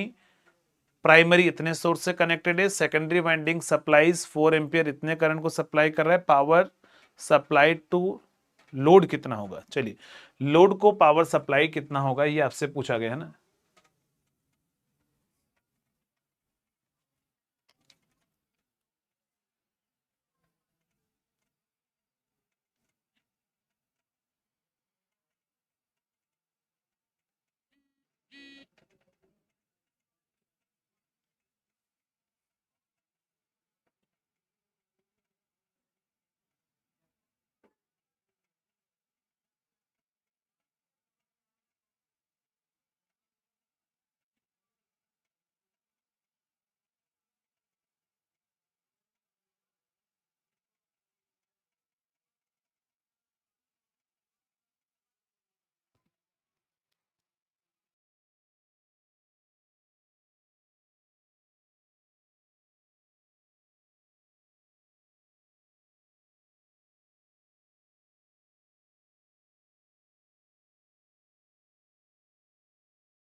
चलिए, हाँ अवॉइड करते हैं अपन, कोई दिक्कत नहीं। लेकिन एक बार चलो आपने आंसर जो है वो बता दिया होगा।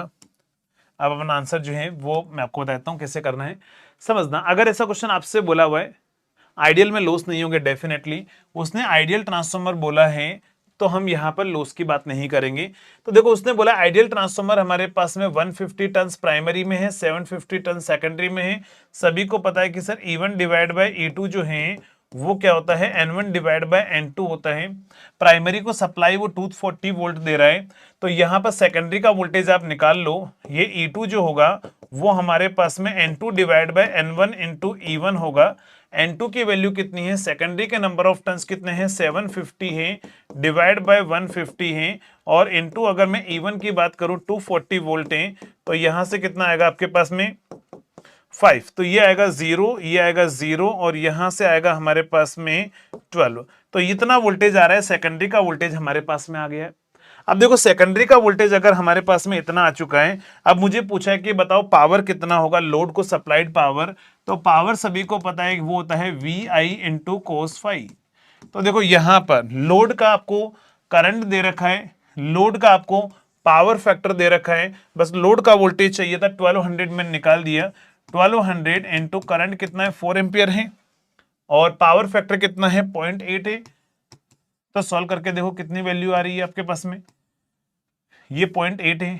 तो यहां से अगर आप सॉल्व करोगे तो ये वैल्यू हमारे पास में आ रही है, यहां से आएगा 3.2, तो ये आएगा 1200 इंटू 3.2। तो यहां पर आप सॉल्व कर लो कितना आएगा आपके पास में, ये आएगा 0, यहां से आएगा हमारे पास में 4,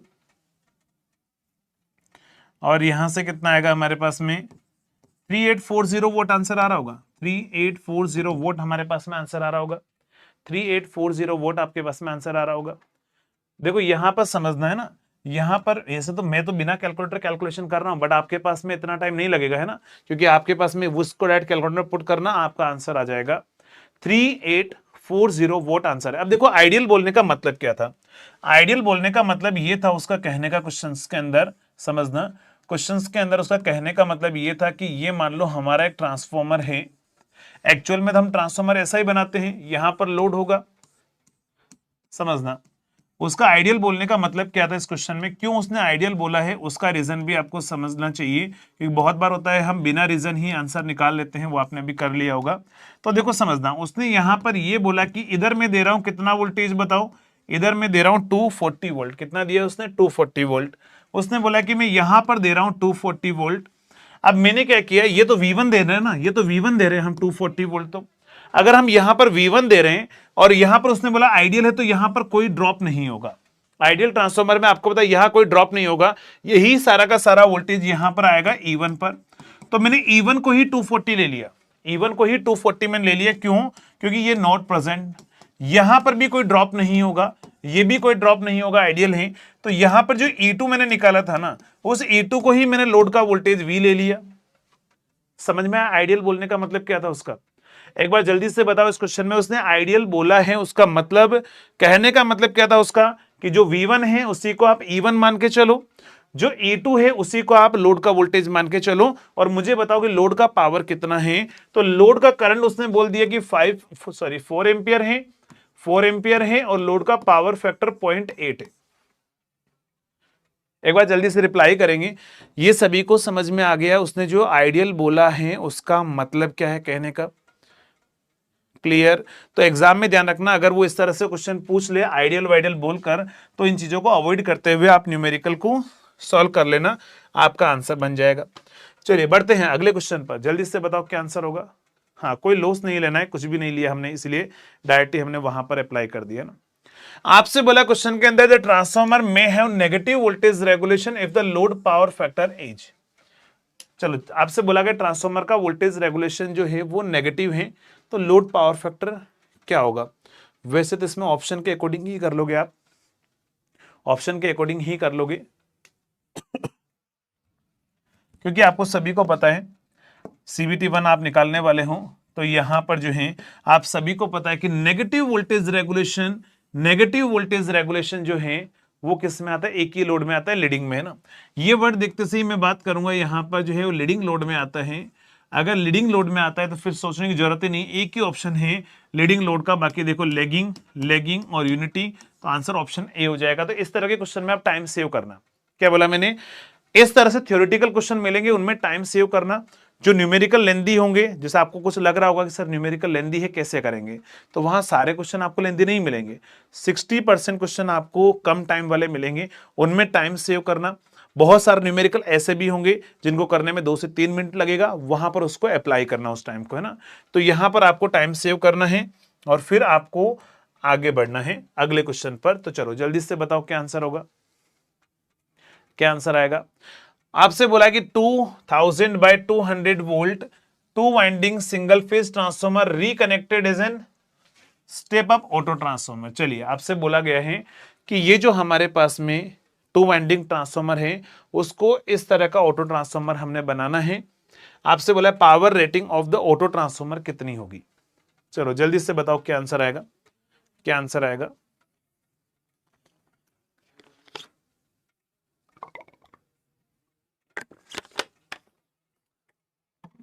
एक क्वेश्चन इस तरह का 99% चांस से, ध्यान रखना 99% चांस से इस तरह का एक न्यूमेरिकल पूछने का CBD 2 में।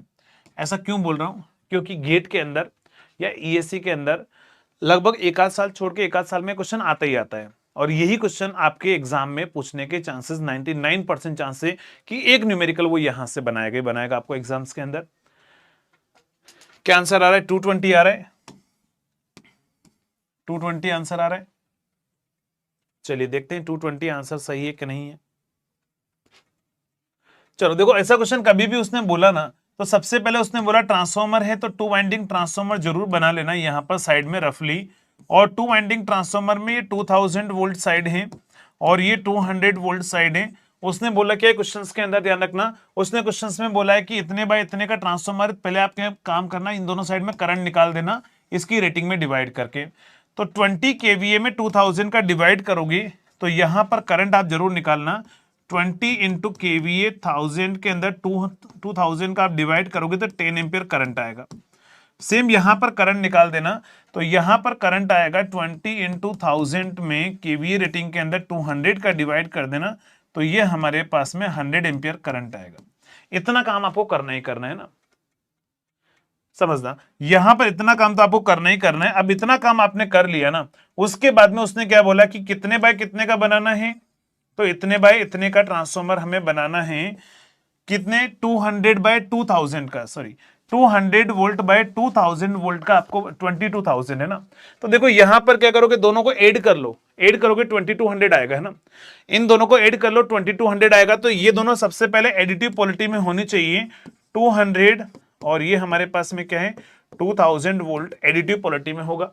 अब उसने क्वेश्चन में क्या बोला, इधर सप्लाई देनी है और यहां पर लोड कनेक्ट करना है। सप्लाई कहां पर देनी, ध्यान रखना, सप्लाई जो है वो यहां पर देनी है 200 वोल्ट साइड में, यहां पर देनी है सप्लाई, और यहां पर कनेक्ट करना है हमें लोड, यहां पर कनेक्ट करना है हमें लोड। अब हमें आंसर बताना है ना, समझना, हाँ 22 केवी आएगा, ऑप्शन में नहीं मैच हो रहा होगा, ठीक है। तो ध्यान रखना यहां पर अगर मैं बात करूं तो ये वोल्टेज तो कितना है 2200 है। मैंने आपको पता है क्या बोला था, मैंने आपको ये बोला था कि बेटा जब ऐसा डायग्राम बन जाए, ऐसा जब डायग्राम बन जाए ना, तो आप एक काम करना, जो वाइंडिंग फ्री हो, जो वाइंडिंग फ्री हो जिस पर सप्लाई नहीं जा रही हो, जो वाइंडिंग फ्री हो उसके करंट को लोड के वोल्टेज से मल्टीप्लाई कर देना। यही मैंने आपको बोला था है ना, जो वाइंडिंग फ्री हो उसको लोड के वोल्टेज से मल्टीप्लाई कर देना। तो अगर आप वाइंडिंग फ्री वाली वाइंडिंग कौन सी है, तो फ्री वाली वाइंडिंग जो है हमारे पास में 2000 वाली है, तो इससे जो करंट आएगा वो करंट तो कितना है 10 एम्पियर करंट आएगा। तो यहां से जब 10 एम्पियर करंट इस लोड में से ऐसे फ्लो होगा, या फिर आप ऊपर से ले आओ, कहीं से भी ले आओ, तो यहां से अगर मान लो करंट जो फ्लो होगा, अगर मैं बात करूं यहां पर, तो वोल्टेज इतना है और करंट 10 एम्पियर आएगा। क्योंकि इधर से 10 एम्पियर आप ऐसे भी लाओगे, इसको ऊपर भी ले जाओगे तो भी कोई दिक्कत नहीं है, आएगा तो इधर से 10 एम्पियर करंट ही आएगा, ठीक है, 10 एम्पियर करंट ही आएगा आपके पास में, कैसे भी ले जाओ। मुझे बस इतना सा करना है कि जिस वाइंडिंग फ्री है, जो वाइंडिंग फ्री है उसके करंट को वोल्टेज से मल्टीप्लाई कर दो, आपका आंसर आ जाएगा। तो यहां पर अगर आप देखोगे तो 10 एम्पियर, तो यहां पर केवीए की अगर मैं बात करूं केवीए की, तो वाइंडिंग कितनी है हमारे पास में, तो वाइंडिंग का वोल्टेज है 2200, करंट है 10 एम्पियर, तो ये आएगा 22 केवीए हमारे पास में आंसर आएगा। तो इस ऑप्शन डी को सही कर देना, 22 केवीए। क्या आंसर आएगा 22 केवीए। नहीं नहीं नहीं नहीं, ये 1+K वाला मेथड नहीं रटना है बेटा, ये रटना ही नहीं है। मैंने क्वेश्चन इस तरीके से करने के लिए बोला था, मैंने बोला जो वाइंडिंग फ्री है उसके करंट को मल्टीप्लाई कर देना, आपका आंसर आ जाएगा। फिर से बताता हूं, समझना, उसने क्वेश्चन में बोला इतने बाय इतने का ट्रांसफॉर्मर बनाना है, तो पहला सोर्स होता है और बाद में क्या होता है, लोड होता है। बट उसकी टेंशन नहीं लेनी है ना, आप सोर्स लोड को इंटरचेंज कर दो तो भी आंसर आपका सेम आएगा। क्यों, क्योंकि ट्रांसफॉर्मर की दोनों साइड में पावर सेम रहता है, तो आप सोर्स लोड को इंटरचेंज कर दो तो भी फर्क नहीं पड़ेगा। बट फिर भी कोशिश करना जो पहले दे रखा है वो सोर्स मानना और बाद में दे रखा है वो लोड मानना। क्लियर। उसने बोला कि 200 वोल्ट पर क्या जा रहा है, बताओ, सोर्स जा रहा है, और लोड कहां जा रहा है 2200 पर।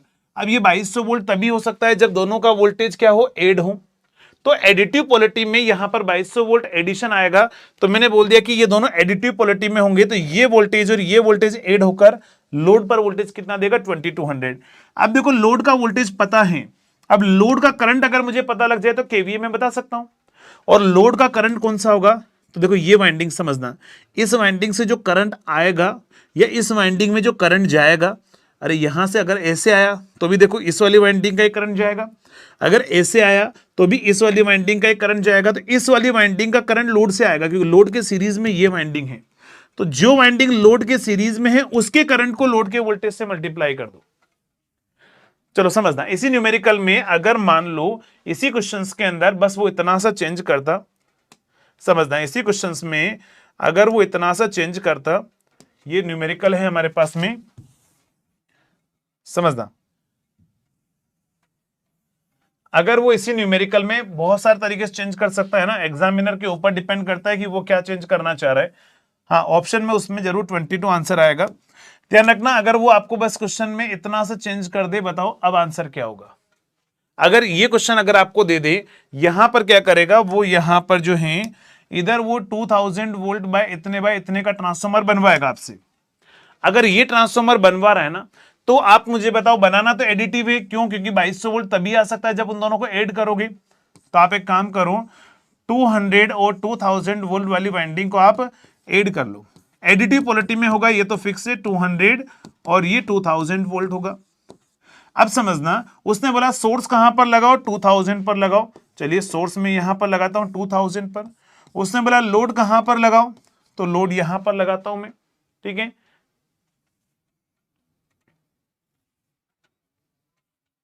ऐसा भी तो हो सकता है पोलैरिटी मैच ना हो। अभी अपन बात करते हैं, 4 वैरायटी के क्वेश्चन बनते हैं, उसके अलावा 5वीं वैरायटी जो है, जो आप सोचोगे वो पॉसिबल नहीं होगी, है ना। चारों वैरायटी के क्वेश्चन मैं आपको यहां पर बता देता हूं। इसमें क्या हुआ, इसमें कौन सी वाली वाइंडिंग फ्री है, तो मैंने क्या बोला समझना, एडिटिव है, इस क्वेश्चन के अकॉर्डिंग एडिटिव है, तो यहां वोल्टेज तो आ रहा होगा 2200 वोल्ट। मैंने बोला कौन सी वाली वाइंडिंग फ्री है, तो 200 वोल्ट वाली। और 200 वोल्ट वाली वाइंडिंग में करंट कितना जाता है, अभी मैंने आपको निकाल के बताया था, 100 एम्पियर करंट जाता है। तो बस आप एक काम करो, इसके ये जो 100 एम्पियर करंट यहां से आएगा ना, इस वाली वाइंडिंग से, उस 100 एम्पियर करंट को इससे मल्टीप्लाई कर देना, तो यहां पर कितना आएगा, 2200 इंटू 100, तो फिर आपका आंसर आ जाएगा 220,000, 22,000 या 220 kVA। This is the correct answer. क्या होगा, 220 kVA करेक्ट आंसर होगा। क्लियर? तो आपका आंसर आएगा इसमें 220 kVA आंसर रहेगा। समझ में आया? चलो एक और न्यूमेरिकल की बात करते हैं। अगर मान लो वो न्यूमेरिकल में ऐसा नहीं करेगा, तो इसी टाइप के न्यूमेरिकल में वो चेंज क्या करेगा, तो समझना, इसी टाइप के न्यूमेरिकल में वो चेंज करेगा हमारे पास में, इस टाइप के न्यूमेरिकल में वो बस इतना सा चेंज करेगा, वो आपको ये बोल देगा यहां पर क्वेश्चंस के अंदर,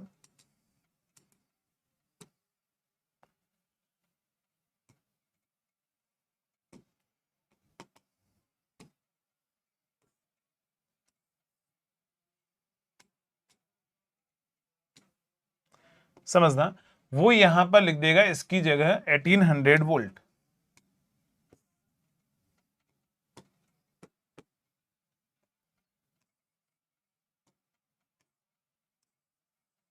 बस इसकी जगह पर वो इतना सा चेंज करेगा। ये स्टेप अप स्टेप डाउन को हटा देना है ना, वो अलग लैंग्वेज में होगा। वो यहां पर आपको बस दे देगा कि मुझे ट्रांसफॉर्मर बनाना है, मुझे ट्रांसफॉर्मर डिजाइन करना है, वो 2000 वोल्ट बाय 1800 वोल्ट का ट्रांसफॉर्मर बनाना है, ठीक है। अगर मान लो ऐसा क्वेश्चन, हाँ ये न्यू स्लाइड है ना, ये नई स्लाइड ही है, और इससे पीछे वाले न्यूमेरिकल जो है ना, वो अलग अलग स्लाइड है। पहला न्यूमेरिकल था हमारा, ये दूसरा न्यूमेरिकल हमारा ऑलरेडी सॉल्व है, ये नई स्लाइड है ना, ये कॉपी पेस्ट में कर रहा हूं और कुछ नहीं, नई स्लाइड में ही है ना, हर एक चीज हमारे पास में नई स्लाइड में जा रहा है। चलो अगले पर बात करते हैं। समझना, अगर उसमें बात करें क्वेश्चन में उसने क्या बोला, इस बार क्वेश्चन में उसने बोला इतने बाय इतने का बनाना है। अब आप मुझे बताओ ये वोल्टेज कब मिल सकता है, जब आप इन दोनों वोल्टेज को माइनस करोगे, ठीक है। माइनस करोगे तो मतलब सब्ट्रैक्टिव पोलैरिटी आपकी होनी चाहिए। तो इसका मतलब मैं क्या बोल सकता हूं कि यहां पर ये 200 वोल्ट है और ये 2000 वोल्ट है, तो यहां पर ये 200 है और ये 2000 वोल्ट है, तो ध्यान रखना ये वाला वोल्टेज जो है इस वाले वोल्टेज को माइनस करना चाहिए, तो मैंने उसकी पोलैरिटी उल्टी कर दी, ठीक है। बट उस पोलैरिटी से भी कोई मतलब नहीं है अपने को, ये मान के चलो मन ही मन में सोचो कि माइनस हो रहा है। अब माइनस हो रहा है तो वोल्टेज लोड कहां जाएगा बताओ, 1800 पर। लोड 1800 पर जाएगा तो यहां पर रहेगा लोड, यहां पर रहेगा लोड। सोर्स कहां जा रहा है, 2000 पर, तो ये हमारा सोर्स यहां पर जाएगा। मैंने क्या बोला, उससे अपने कोई फर्क नहीं पड़ना चाहिए। यहां पर 1800, चलिए आकाश बोल रहे सर 22 बाई 1800 हो सकता है, नहीं हो सकता है बेटा, है ना, नहीं हो सकता है, पॉसिबिलिटी नहीं, वो कनेक्शन की है ना। तो समझना यहां पर अगर हम बात करें इसमें जो है, अगर हम इसमें बात करें तो समझना यहां पर इधर सोर्स है लोड, मैंने क्या बोला वाइंडिंग कौन सी फ्री है, ये वाइंडिंग फ्री है, उसका करंट कितना है 100 एम्पियर है। बस सॉल्व कर लो, 1800 इंटू 100 क्या होगा हमारे पास में, 1800 इंटू 100, तो आंसर क्या आएगा 180 kVA। हो गया क्वेश्चन सॉल्व। आप मुझे बताओ कोई टाइम लग रहा है क्या क्वेश्चन सॉल्व करने में, समझ में आ रहा है? अरे क्या आंसर आ रहा है, 180 kVA। हो गया क्वेश्चन सॉल्व, खत्म। समझ में आ गया? जल्दी से बताओ। अगर मान लो यही क्वेश्चन आपको ऐसा नहीं पूछकर है ना, यही क्वेश्चन अगर आपको ऐसा नहीं पूछकर एग्जामिनर अगर आपको ये क्वेश्चन दे दे, यहां पर जो है वो थोड़ा सा चेंज करेगा, समझना, वो क्या चेंज करेगा इस क्वेश्चन में, थोड़ा सा चेंज करेगा, और वो यहां पर आपको दे देगा इसके अंदर इस डेटा की जगह बस ये जीरो और हटा देगा, वो यहां पर ये वाला जीरो जो है ना वो हटा देगा, वो आपको ये डेटा देगा। अब इसका आंसर आप ही बताओ, इसका आंसर आप ही बताओ, चलो जल्दी से बताओ क्या आंसर आएगा। इसका आंसर जो है आप ही बताओगे, चलो जल्दी से बताओ क्या आंसर होगा। उसने क्वेश्चन में क्या बोला, उसके अकॉर्डिंग आप आंसर बताओ मुझे।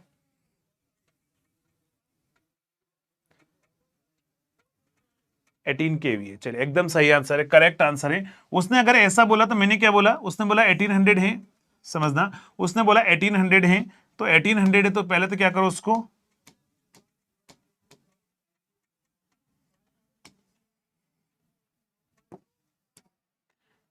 यहां 200 है ना, इस वाले में क्वेश्चन में 200 है, तो मैंने क्या बोला यहां पर अपने को क्या करना है, हमें यहां पर जो है 1800 वाला बनाना है। तो उसने क्वेश्चन में क्या बोला है कि इतने बाय इतने का बनाओ। सबसे पहले ये तो मुझे पता लग गया कि सब्ट्रैक्टिव पोलैरिटी हमारे पास में रहेगा, तो ये मैंने सब्ट्रैक्टिव पोलैरिटी बना दी। 1800 वोल्ट मेरे दिमाग में है कि अच्छा ठीक है सब्ट्रैक्टिव में है, यहां पर 1800 वोल्ट आ रहा है। सोर्स कहां ले जाना है, सोर्स मुझे ले जाना है जिस पर दे रखा है उस पर 200 पर सोर्स ले जाना है। यहां पर हमने सोर्स कनेक्ट कर दिया 200 वाली वाइंडिंग पर। फ्री कौन सी है, फ्री है ये 2000 वोल्ट वाली वाइंडिंग।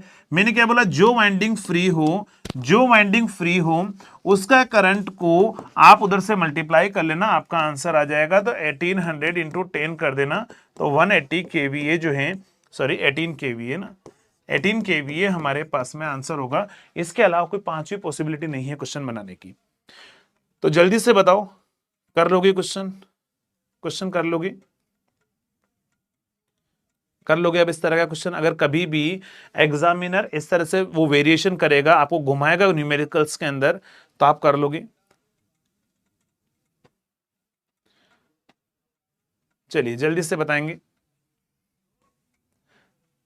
अगर मान लो एक पॉसिबिलिटी और है, क्या पॉसिबिलिटी है तो समझना। अगर मान लो एग्जामिनर आपको जो है वो ऐसा क्वेश्चन नहीं देता है ना, अगर मान लो एग्जामिनर आपको ऐसा क्वेश्चन नहीं देता है और वो क्वेश्चन जो है वो इस तरह का दे देगा, आपको क्या देगा क्वेश्चंस में तो समझना। आपसे बोलेगा two winding transformer reconnected and auto transformer, ये वाला पार्ट हटा देगा और आपसे पूछेगा आप बताओ आंसर क्या होगा। समझना, क्वेश्चन में मैंने क्या बोला, एग्जामिनर इस तरह का न्यूमेरिकल पूछेगा ऐसा। अब वो आपसे कुछ नहीं बोलेगा है ना, अब वो क्वेश्चन बोलेगा ही नहीं क्वेश्चंस के अंदर कि कितने बाय कितने का बनाना है। उसने बोला कि इतने बाय इतने का ऑटो ट्रांसफॉर्मर बनाना है, कुछ नहीं बोला उसने बोला कि सिर्फ क्या करो, आप मुझे बताओ मैं ऑटो ट्रांसफॉर्मर बना रहा हूं, केवीए रेटिंग कितनी होगी। तो फिर क्या होगा, अब मुझे कुछ नहीं बोला तो मैं सबसे बेस्ट कनेक्शन पर जाऊंगा, बट उसके लिए कनेक्शन पर जाने की जरूरत नहीं है। जब वो क्वेश्चन में कुछ ना बोले ना, तो और सिंपल तरीका मैं आपको बताता हूं कि सबसे पहले कुछ नहीं बोलेगा तो आपको एस ऑफ ऑटो निकालना है ना, तो आप क्या लिखोगे 1 प्लस वहां पर ए निकाल देना टू वाइंडिंग का, और उसकी रेटिंग से मल्टीप्लाई कर देना एस ऑफ टू वाइंडिंग से। बट यहां ध्यान रखना ए जो निकालोगे ना, A of two winding, A of two winding वो high voltage upon low voltage रखना है ना, high voltage upon low voltage आप रखना। तो यहां पर लेने की जरूरत नहीं, हाई 2000 है, लो कितना है 200 है। अगर यहां पर 2000 और 200 आप करके यहां पर कितना निकाल दोगे 10, यहां पर लाकर पुट कर देना 10, तो 1 प्लस 10 कितना होगा 11, और इनटू उसकी रेटिंग कितनी है 20, तो ये आएगा कितना होगा 11 इंटू 20 कितना आएगा 220, हमारा आंसर हो गया। बस क्वेश्चन सॉल्व, हमें कुछ भी दिमाग नहीं लगाना है। जब वो कुछ ना बोले तो ये हमारे पास में सबसे बेस्ट तरीका है क्वेश्चन करने का, वो ये है। क्या बोला मैंने, अगर वो क्वेश्चन में कुछ ना बोले तो सबसे बेस्ट तरीका है क्वेश्चन करने का, वो ये है। समझ में आ गया? तो इस तरीके से आप क्वेश्चन सॉल्व करना, बहुत आसानी से जो है ना आप क्वेश्चंस के आंसर है वहां पर निकाल लोगे न्यूमेरिकल्स के अंदर। चलिए नेक्स्ट, इसके बाद में अगर हम बात करें, अगर उसने क्वेश्चन में मान लो थोड़ा सा चेंजेस और कर दिया, क्या चेंज कर दिया उसने, चेंज है ना यहां पर इतना सा करेगा वो चेंज, यहां पर वो न्यूमेरिकल्स में इतना सा चेंज करेगा, क्या चेंज करेगा कि वो इसको जो है ना, इसको क्या करेगा, इसको क्वेश्चन में दे देगा 200, इसको क्वेश्चन में दे देगा 200 वोल्ट बाय 2000 वोल्ट का ट्रांसफॉर्मर है, इतना सा चेंज कर देगा, है ना। तो यहां पर ध्यान रखना, अगर उसने इतना सा चेंज किया तो क्या करोगे, मैंने क्या बोला, मैंने क्या बोला, आंसर यही आएगा। क्या बोला मैंने, आंसर जो है वो यही आएगा। अगर वो क्वेश्चन में ये चेंजेस कर दें तो भी आंसर यही आएगा, क्योंकि मैंने क्या बोला है, आपको क्या करना है, जब इस फॉर्मूले पर जाओगे ना तो हाई अपॉन लो वोल्टेज करना है। चाहे उसने पहले लो दे रखा है बाद में हाई दे रखा है, मुझे उससे कोई फर्क नहीं पड़ता है, आपको हाई अपॉन लो करना है। तो 2000/200 करना है, आंसर आपका यही रहेगा। क्लियर, क्या बोला मैंने, समझ में आ गया। तो ये फॉर्मूला यूज, क्योंकि एग्जामिनर ऐसे क्वेश्चन दिए हुए, इसने बहुत बार घुमाया इस टाइप के क्वेश्चन में, कभी वो पहले हाई अपॉन लो अपॉन हाई देता है, कभी हाई अपॉन लो देता है। तो मैं आपको ये बोल रहा हूं कि जब भी कभी बोले और इस शॉर्टकट तरीके से जब आप जाओ तो आप हाई अपॉन लो करके उसमें 1 प्लस करके उसकी रेटिंग से मल्टीप्लाई कर देना, इसके अलावा कोई पॉसिबिलिटी नहीं है ना।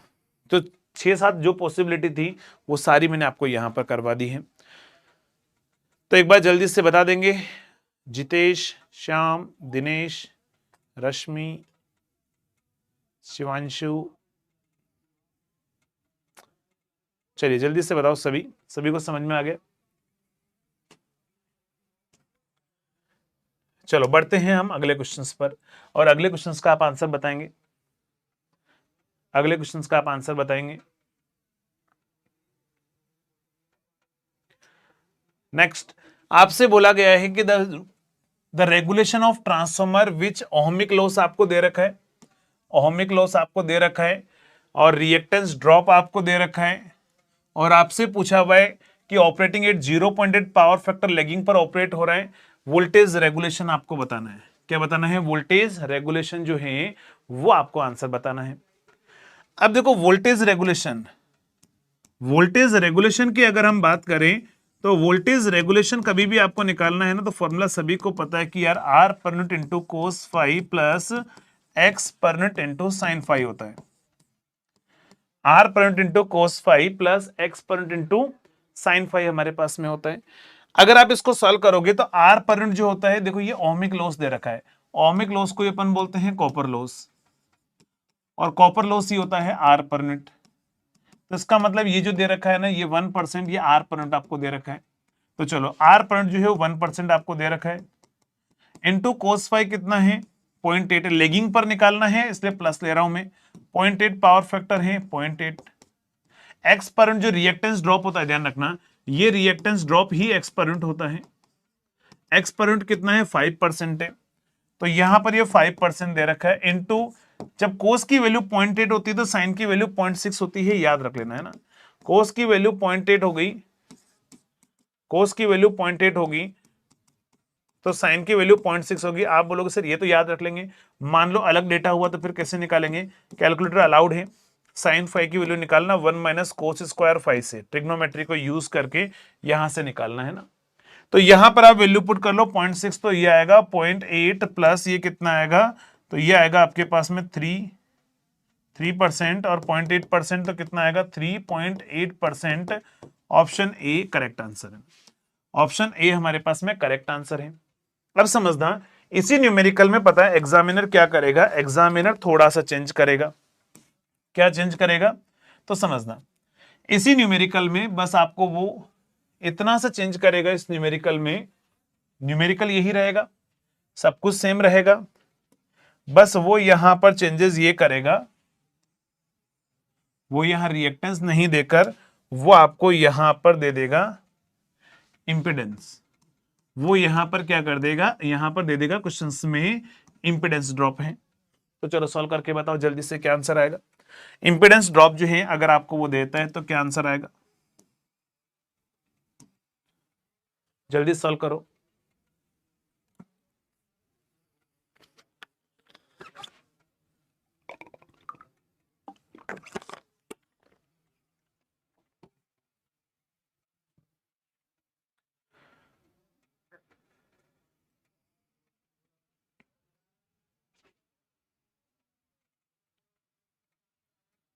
क्या आंसर आएगा?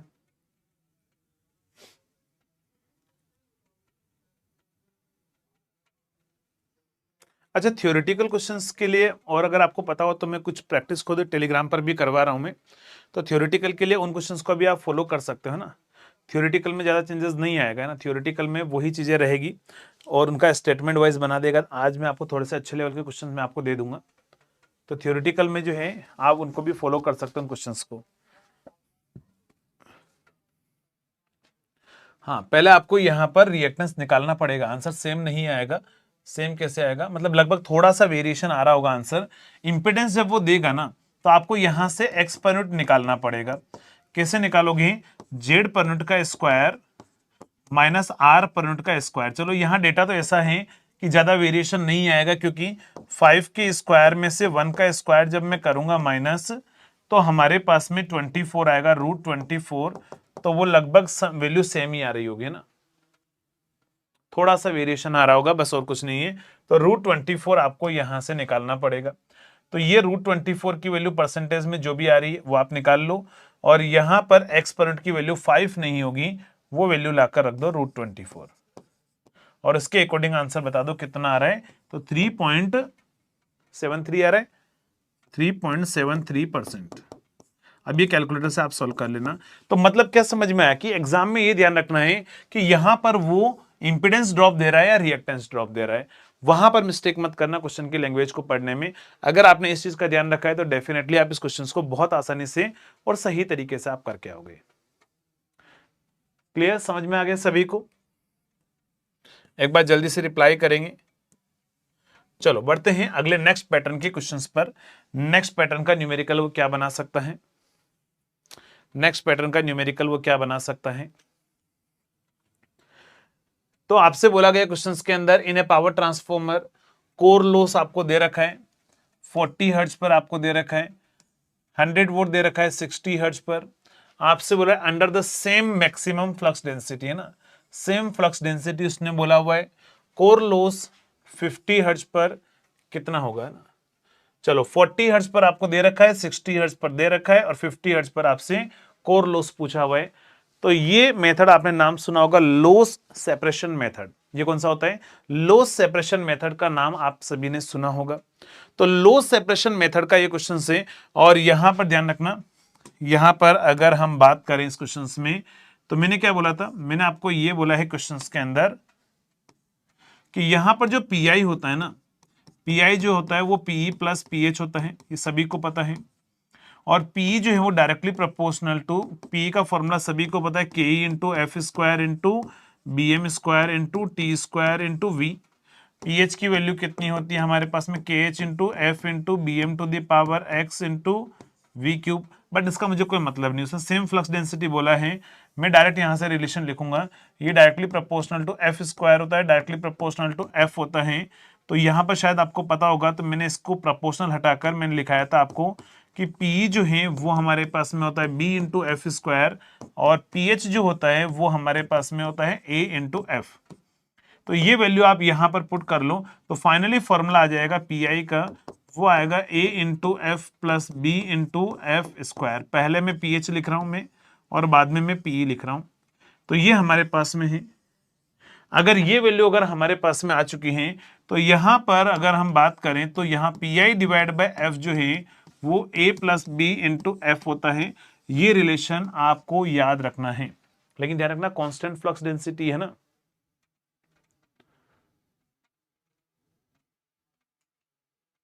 दो पॉसिबिलिटी नहीं होगी बेटा, एक ही पॉसिबिलिटी होगी, दो पॉसिबिलिटी नहीं होगी। देखो यहां पर सॉल्व करके बताओ, दो पॉसिबिलिटी नहीं आ रही है।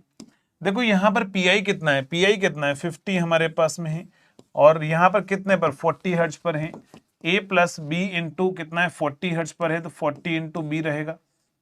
दूसरा लॉस कितना है, तो ये वैल्यू जब आप सॉल्व करोगे तो यहां से कितना आएगा, ये आएगा 1.25। तो ए प्लस 40 इंटू बी जो है वो आ रहा है 1.25। दूसरा अगर मैं बात करूं यहां पर कितना है, ये 100 है, ये 60 है, तो a प्लस 60 इंटू बी हमारे पास में रहेगा।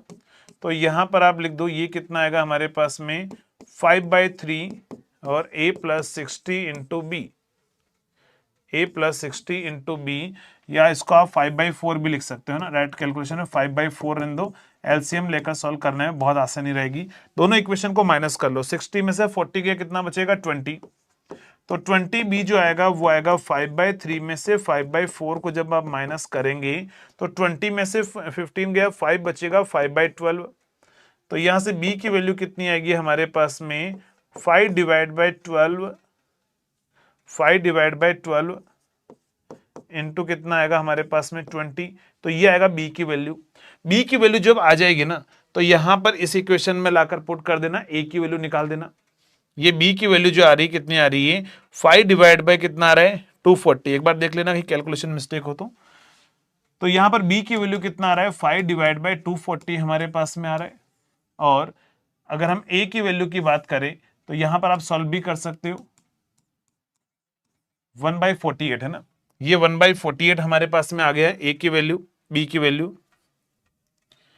नेक्स्ट इसके बाद में ए की वैल्यू अगर आप निकालोगे तो 5/4 इंटू ए प्लस 40 इंटू 1/48, तो यहां से आप ए की वैल्यू निकाल लो।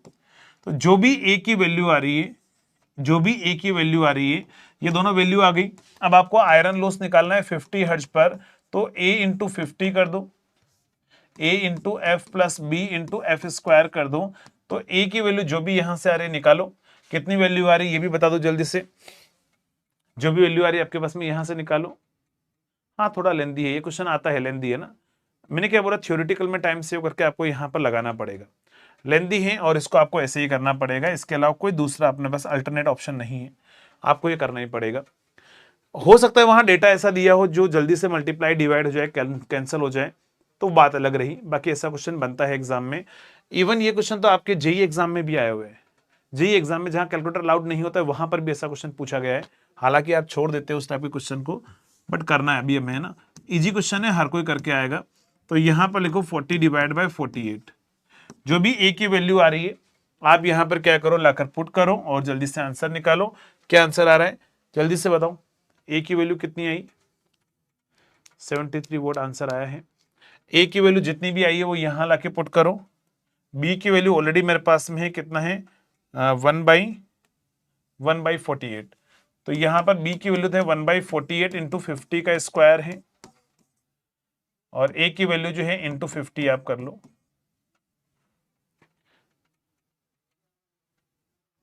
सेवेंटी थ्री आ रहा है, जो भी यहां पर ए की वैल्यू है वो लाकर पुट करना है ना, फिर आप सॉल्व करना।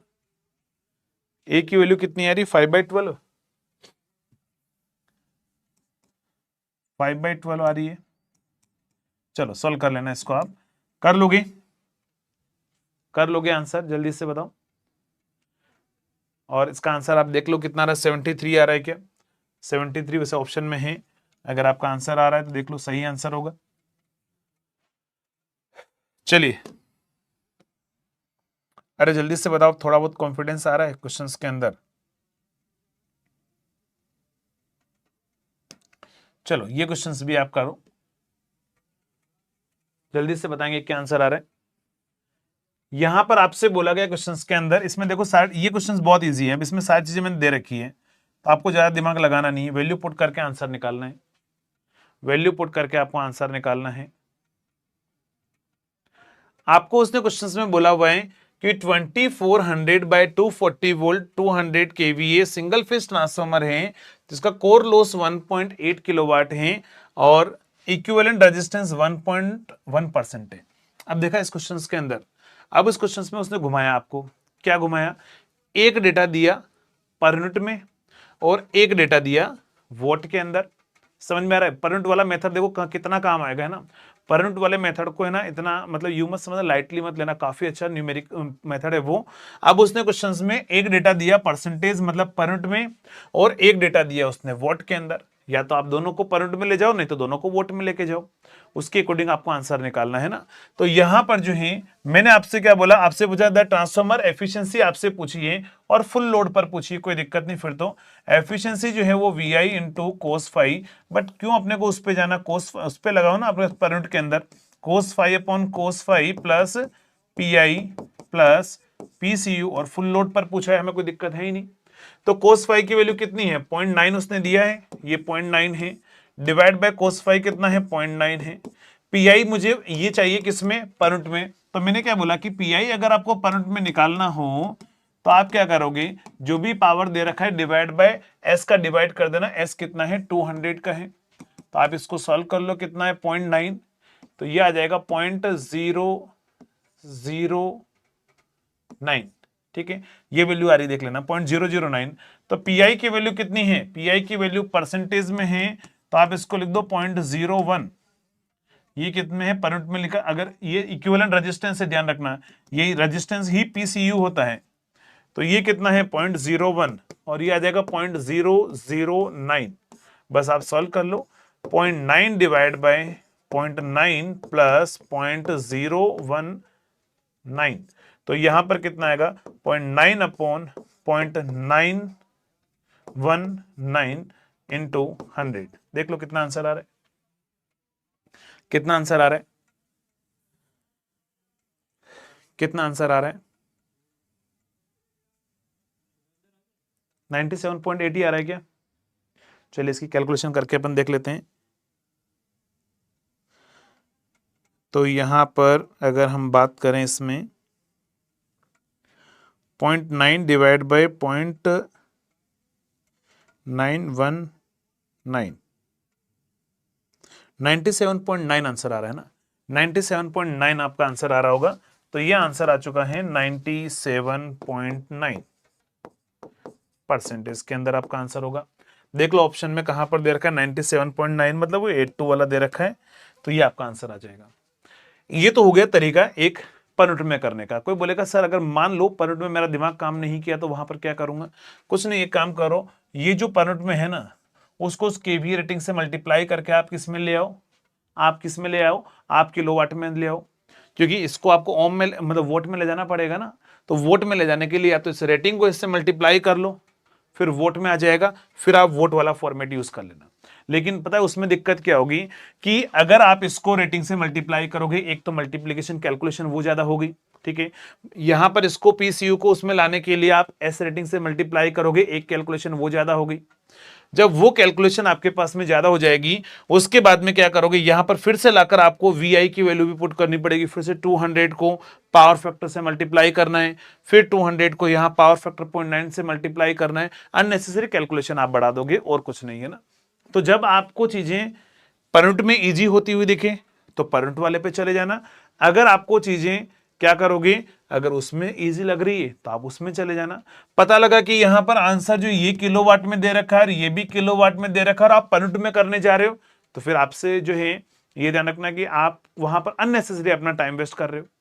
अगर मान लो ये भी किलोवाट में दे रखा होता और ये भी किलोवाट में दे रखा होता तो फिर मैं data V cos phi upon V cos phi plus उसके अकॉर्डिंग करता। ध्यान रखना, ऐसा नहीं करना है कि ये वोट में दे रखा और ये भी वोट में दे रखा हो, ये भी केवीए में दे रखा और आप पर यूनिट में जाने की कोशिश कर रहे हो, फिर आप अपनी कैलकुलेशन बढ़ा रहे हो। समझ में आ रहा है, फिर आप अपनी कैलकुलेशन बढ़ा रहे हो, पहले पर यूनिट में कन्वर्ट करोगे फिर सोल्व करोगे। हाँ थोड़ा बहुत वेरिएशन चलता है, पॉइंटों में वेरिएशन चलता है ना। समझ में आ गया। तो क्वेश्चंस के अकॉर्डिंग हमें कुछ वहां पर लैंग्वेज के अकॉर्डिंग हमें क्वेश्चंस करना है। अगर वोट में दे रखे हो तो चीजें मैंने वोट में ही वहीं पर कैलकुलेशन करूंगा। अगर मुझे पर यूनिट में दे रखी तो मैं पर यूनिट में ही कैलकुलेशन करूंगा। मैं अगर मुझे पर यूनिट और वोट दोनों में दे रखा है तो फिर मैं पर यूनिट में करूंगा कैलकुलेशन। ठीक,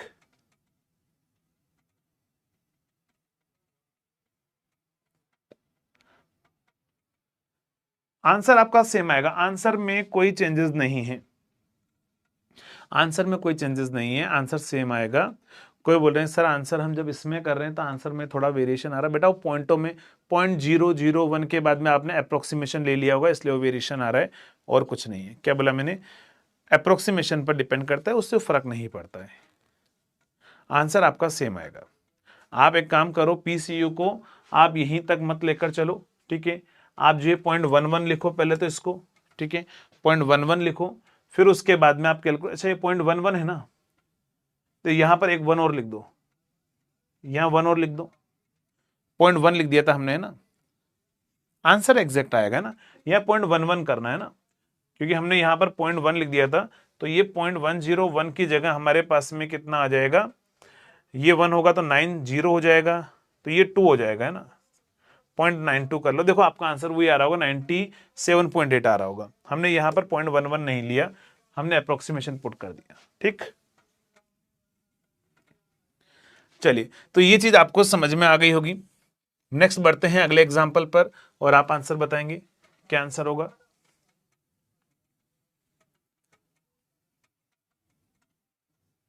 चलिए, आकाश बोले सर मजा आ गया। देखो हर क्लास में मेरा तो यही मोटो रहता है कि आपको कुछ ना कुछ सीखने को जरूर मिले। बट हाँ, अब आप बोलोगे सर CBT 1 में तो आपने सारी चीजें नहीं सिखाई थी। बेटा मैं उस टाइम पर आपको नहीं सिखा सकता था ये चीजें। अगर मान लो मैं CBT 1 में ये चीजें अगर मैं आपको वहां सिखा देता ना, तो आप CBT 1 की तैयारी भी नहीं करते। आप बोलते कि सर पढ़ना ही नहीं, हमें एक काम करना है।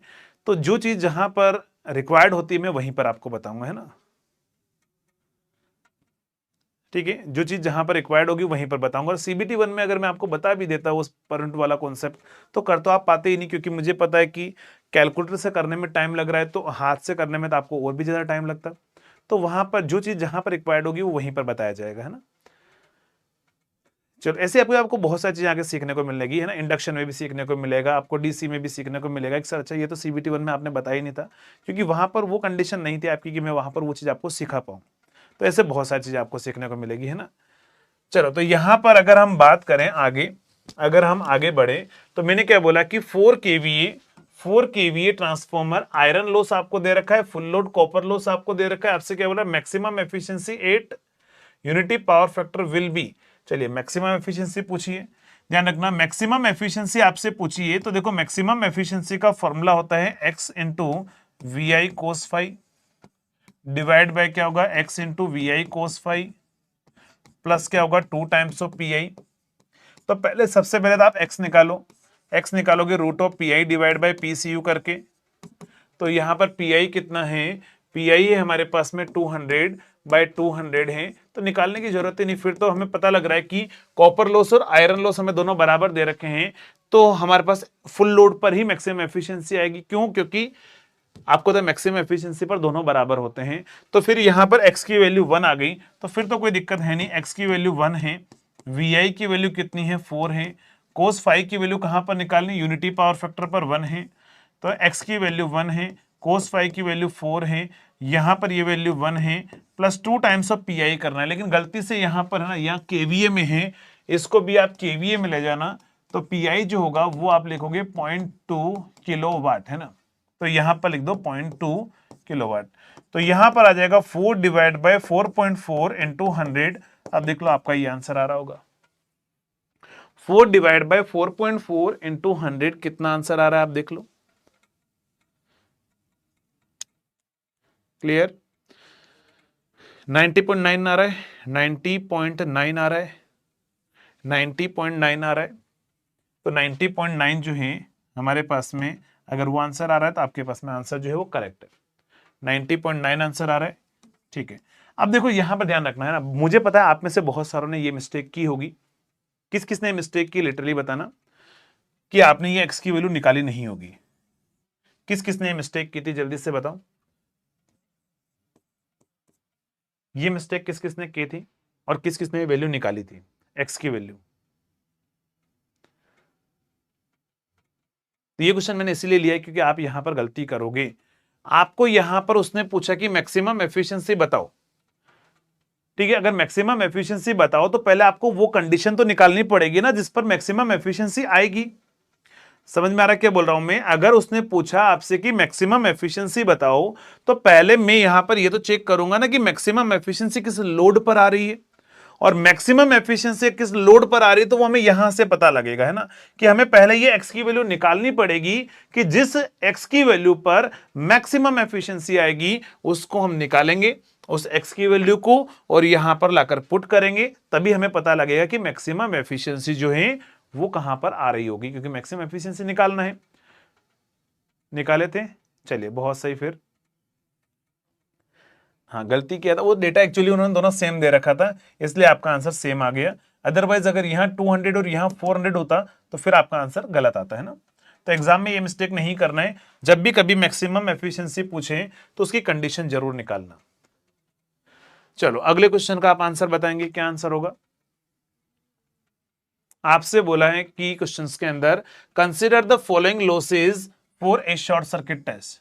शॉर्ट सर्किट टेस्ट में कौन कौन से लॉसेज होते हैं, क्या आंसर होगा?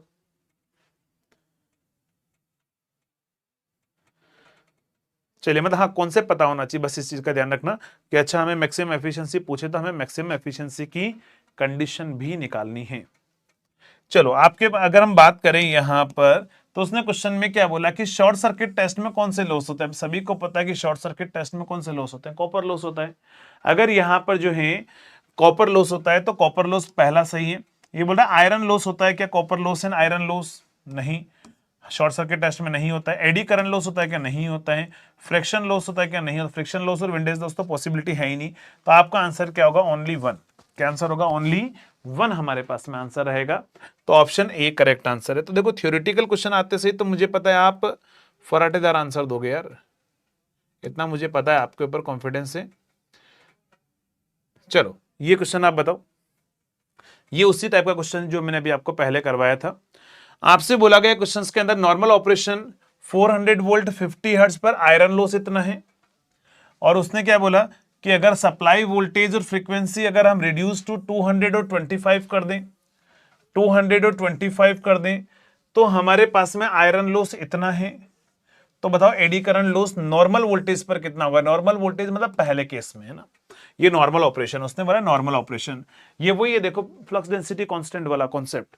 यहां पर लिखो फ्लक्स डेंसिटी बीएम कांस्टेंट होने के लिए आपको सभी को पता है कि बीएम कांस्टेंट होने के लिए वी बाय एफ का रेशियो कांस्टेंट होना चाहिए। तो 400 बाय 50 करोगे कितना आएगा, और यहां पर 200 बाय 25 करोगे तो वैल्यू सेम आएगी। तो फ्लक्स डेंसिटी कांस्टेंट है ना। तो ये वही कॉन्सेप्ट है कि बीएम की वैल्यू जो है वो हमारे पास में कांस्टेंट है। तो हमारा आंसर क्या होगा, P divide by F is equal to A plus B into F से आप सॉल्व कर लो। अभी मैंने आपको सॉल्व करवाया तो वी बाय एफ कॉन्सेप्ट वाला क्वेश्चन है वो हो जाएगा। तो चलिए पी कितना है, तो ये है 2500 वोट है। कितनी फ्रीक्वेंसी पर है, 50 हर्ट्ज पर है। तो ये लिख दो a प्लस 50 इंटू बी। तो यहां से सॉल्व करो, ये कितना आएगा 50। तो यहां पर a plus 50 into B equal to आ रहा है 50। चलिए दूसरी इक्वेशन की अगर हम बात करें तो पी कितना है 850 है। कितने फ्रीक्वेंसी पर है, 25 पर है। और a प्लस 25 इंटू बी हो जाएगा। तो यहां से कैंसिल करो, 34 बचेगा। तो a plus 25 into B equal to 34। तो ये दूसरी इक्वेशन आ गई। इक्वेशन 1 और ये इक्वेशन 2 को माइनस कर दो। तो यहां पर इक्वेशन 1 माइनस इक्वेशन 2 करोगी तो 25b बचेगा, और वो कितना आएगा 50 माइनस 36 कितना है, 34 ही आ रहा है क्या, 34। हाँ 50 में से 34 माइनस कर दो, 50 में से 25 जाएगा, 25 बचेगा, a से a कैंसिल हो जाएगा। तो यहां पर कितना आएगा, ये आएगा 16। तो b की वैल्यू आएगी 16/25। b की वैल्यू 16/25 होगी। आगे कैलकुलेशन करने की जरूरत नहीं है, क्यों बताओ, क्योंकि उसने बोला कि एडी करंट लॉस बताओ, और मैंने बोला एडी करंट लॉस जो होता है वो b इंटू एफ स्क्वायर होता है। यही पूछा ना मैंने आपसे। देखो क्वेश्चंस में है ना अननेसेसरी आपको ए निकालने के लिए टाइम वेस्ट नहीं करना है। एग्जाम एक बार क्वेश्चन में ये ध्यान जरूर लगा देना है, क्वेश्चन में पूछा क्या है।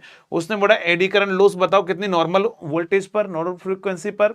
तो बस आप एक काम करो, यही निकालना है ना। तो बी आ गया, तो पी की वैल्यू आ जाएगी हमारे पास में 16/25 इंटू 50 का स्क्वायर आप कर लो। तो यहां पर आएगा 16 इंटू 25 इंटू 50 इंटू 50। तो यहां से आ जाएगा 2। तो ये आएगा 1600 वोट जो है हमारा आंसर आ जाएगा करेक्ट आंसर। तो हमें अननेसेसरी यहां पर टाइम वेस्ट नहीं करना है ना। 16/1600 हमारा आंसर आएगा। तो देखो आप में से किसी ने बोला था सर क्वेश्चन लेंदी है। चलिए तो अभी आप मुझे बताओ, सेम क्वेश्चन था बस उसमें डेटा अलग था। डेटा ऐसा था कि वो कैलकुलेशन करवा रहा था, यहाँ पर डेटा ऐसा है कि वो कैलकुलेशन आपसे नहीं करवाना चाह रहा है। तो वो एग्जामिनर के मूड पर डिपेंड करता है ना, कि एग्जामिनर आप वो चाहता है कि आपसे कैलकुलेशन करवाना है। अगर वो चाहता है तो कैलकुलेशन करवा के रहेगा, फिर कुछ भी कर लो आप, उसमें कैलकुलेटर आपको यूज करना पड़ेगा। बहुत बार वो डेटा ऐसा देगा ना, कि जैसे इसमें डेटा ऐसा दिया गया था क्वेश्चंस के अंदर कि आप कैलकुलेटर में डेटा पुट कर जितनी देर में कैलकुलेशन करोगे उससे कम टाइम में आप हाथ से कैलकुलेशन से क्वेश्चन कर लोगे। समझ में आ रहा है? तो हाथ से भी कैलकुलेशन से और जल्दी आंसर आ रहा है। तो डिपेंड करता है एग्जामिनर के मूड पर कि वो घर से लड़ाई करके आया नहीं करके आया, उसका मूड कैसा है। अगर वो घर पे मान लो कि कहीं लड़ाई वड़ाई करके आया है और पेपर बनाने बैठा है, तो वो उसका गुस्सा है जो वो आपके ऊपर उतार लेगा। तो उसके मूड पर डिपेंड करता है। बट हमें जो है हर तरीके से प्रिपेयर रहना है ना, हर तरीके से हमें प्रिपेयर रहना है क्वेश्चंस के लिए। चलो एक बार जल्दी से बताओ यार, यहां तक चीजें क्लियर है जितने भी अभी हमने क्वेश्चन किए हैं? अभी ध्यान रखना, अभी बहुत सारे क्वेश्चन है अभी अपन ट्रांसफॉर्मर के अंदर अभी हम करेंगे, और भी बहुत सारे क्वेश्चन है। चलो एक क्वेश्चन मैं आपको होमवर्क के लिए दे रहा हूं, ये क्वेश्चन आपके लिए होमवर्क के लिए है। आप जो है आफ्टर क्लास जो है, मतलब आप मुझे सेंड कर देना है ना। हाँ मतलब वही, किसी का भी गुस्सा हो यार, वाइफ का गुस्सा हो, किसी का भी गुस्सा हो, तो ये क्वेश्चन आपके लिए है। कल मैं इसको सॉल्व करवाऊंगा, आराम से आप सॉल्व करके आना, ठीक। चलिए बढ़ते हैं आगे, है ना, बढ़ते हैं आगे। मतलब आज के लिए यहीं पर अपन ऑफ करते हैं, 2 ओवर हो गए हमें, और हमारा टाइम जो है खत्म हो गया है, पता ही नहीं चला 2 ओवर कैसे चले गए। ठीक है, तो चलो होप सो आप सभी लोगों को मजा आया होगा क्वेश्चन जो है वो करने में, और मिलते हैं इसके आगे अपन कल, ठीक। चलिए ओके, तब तक के लिए थैंक यू सो मच।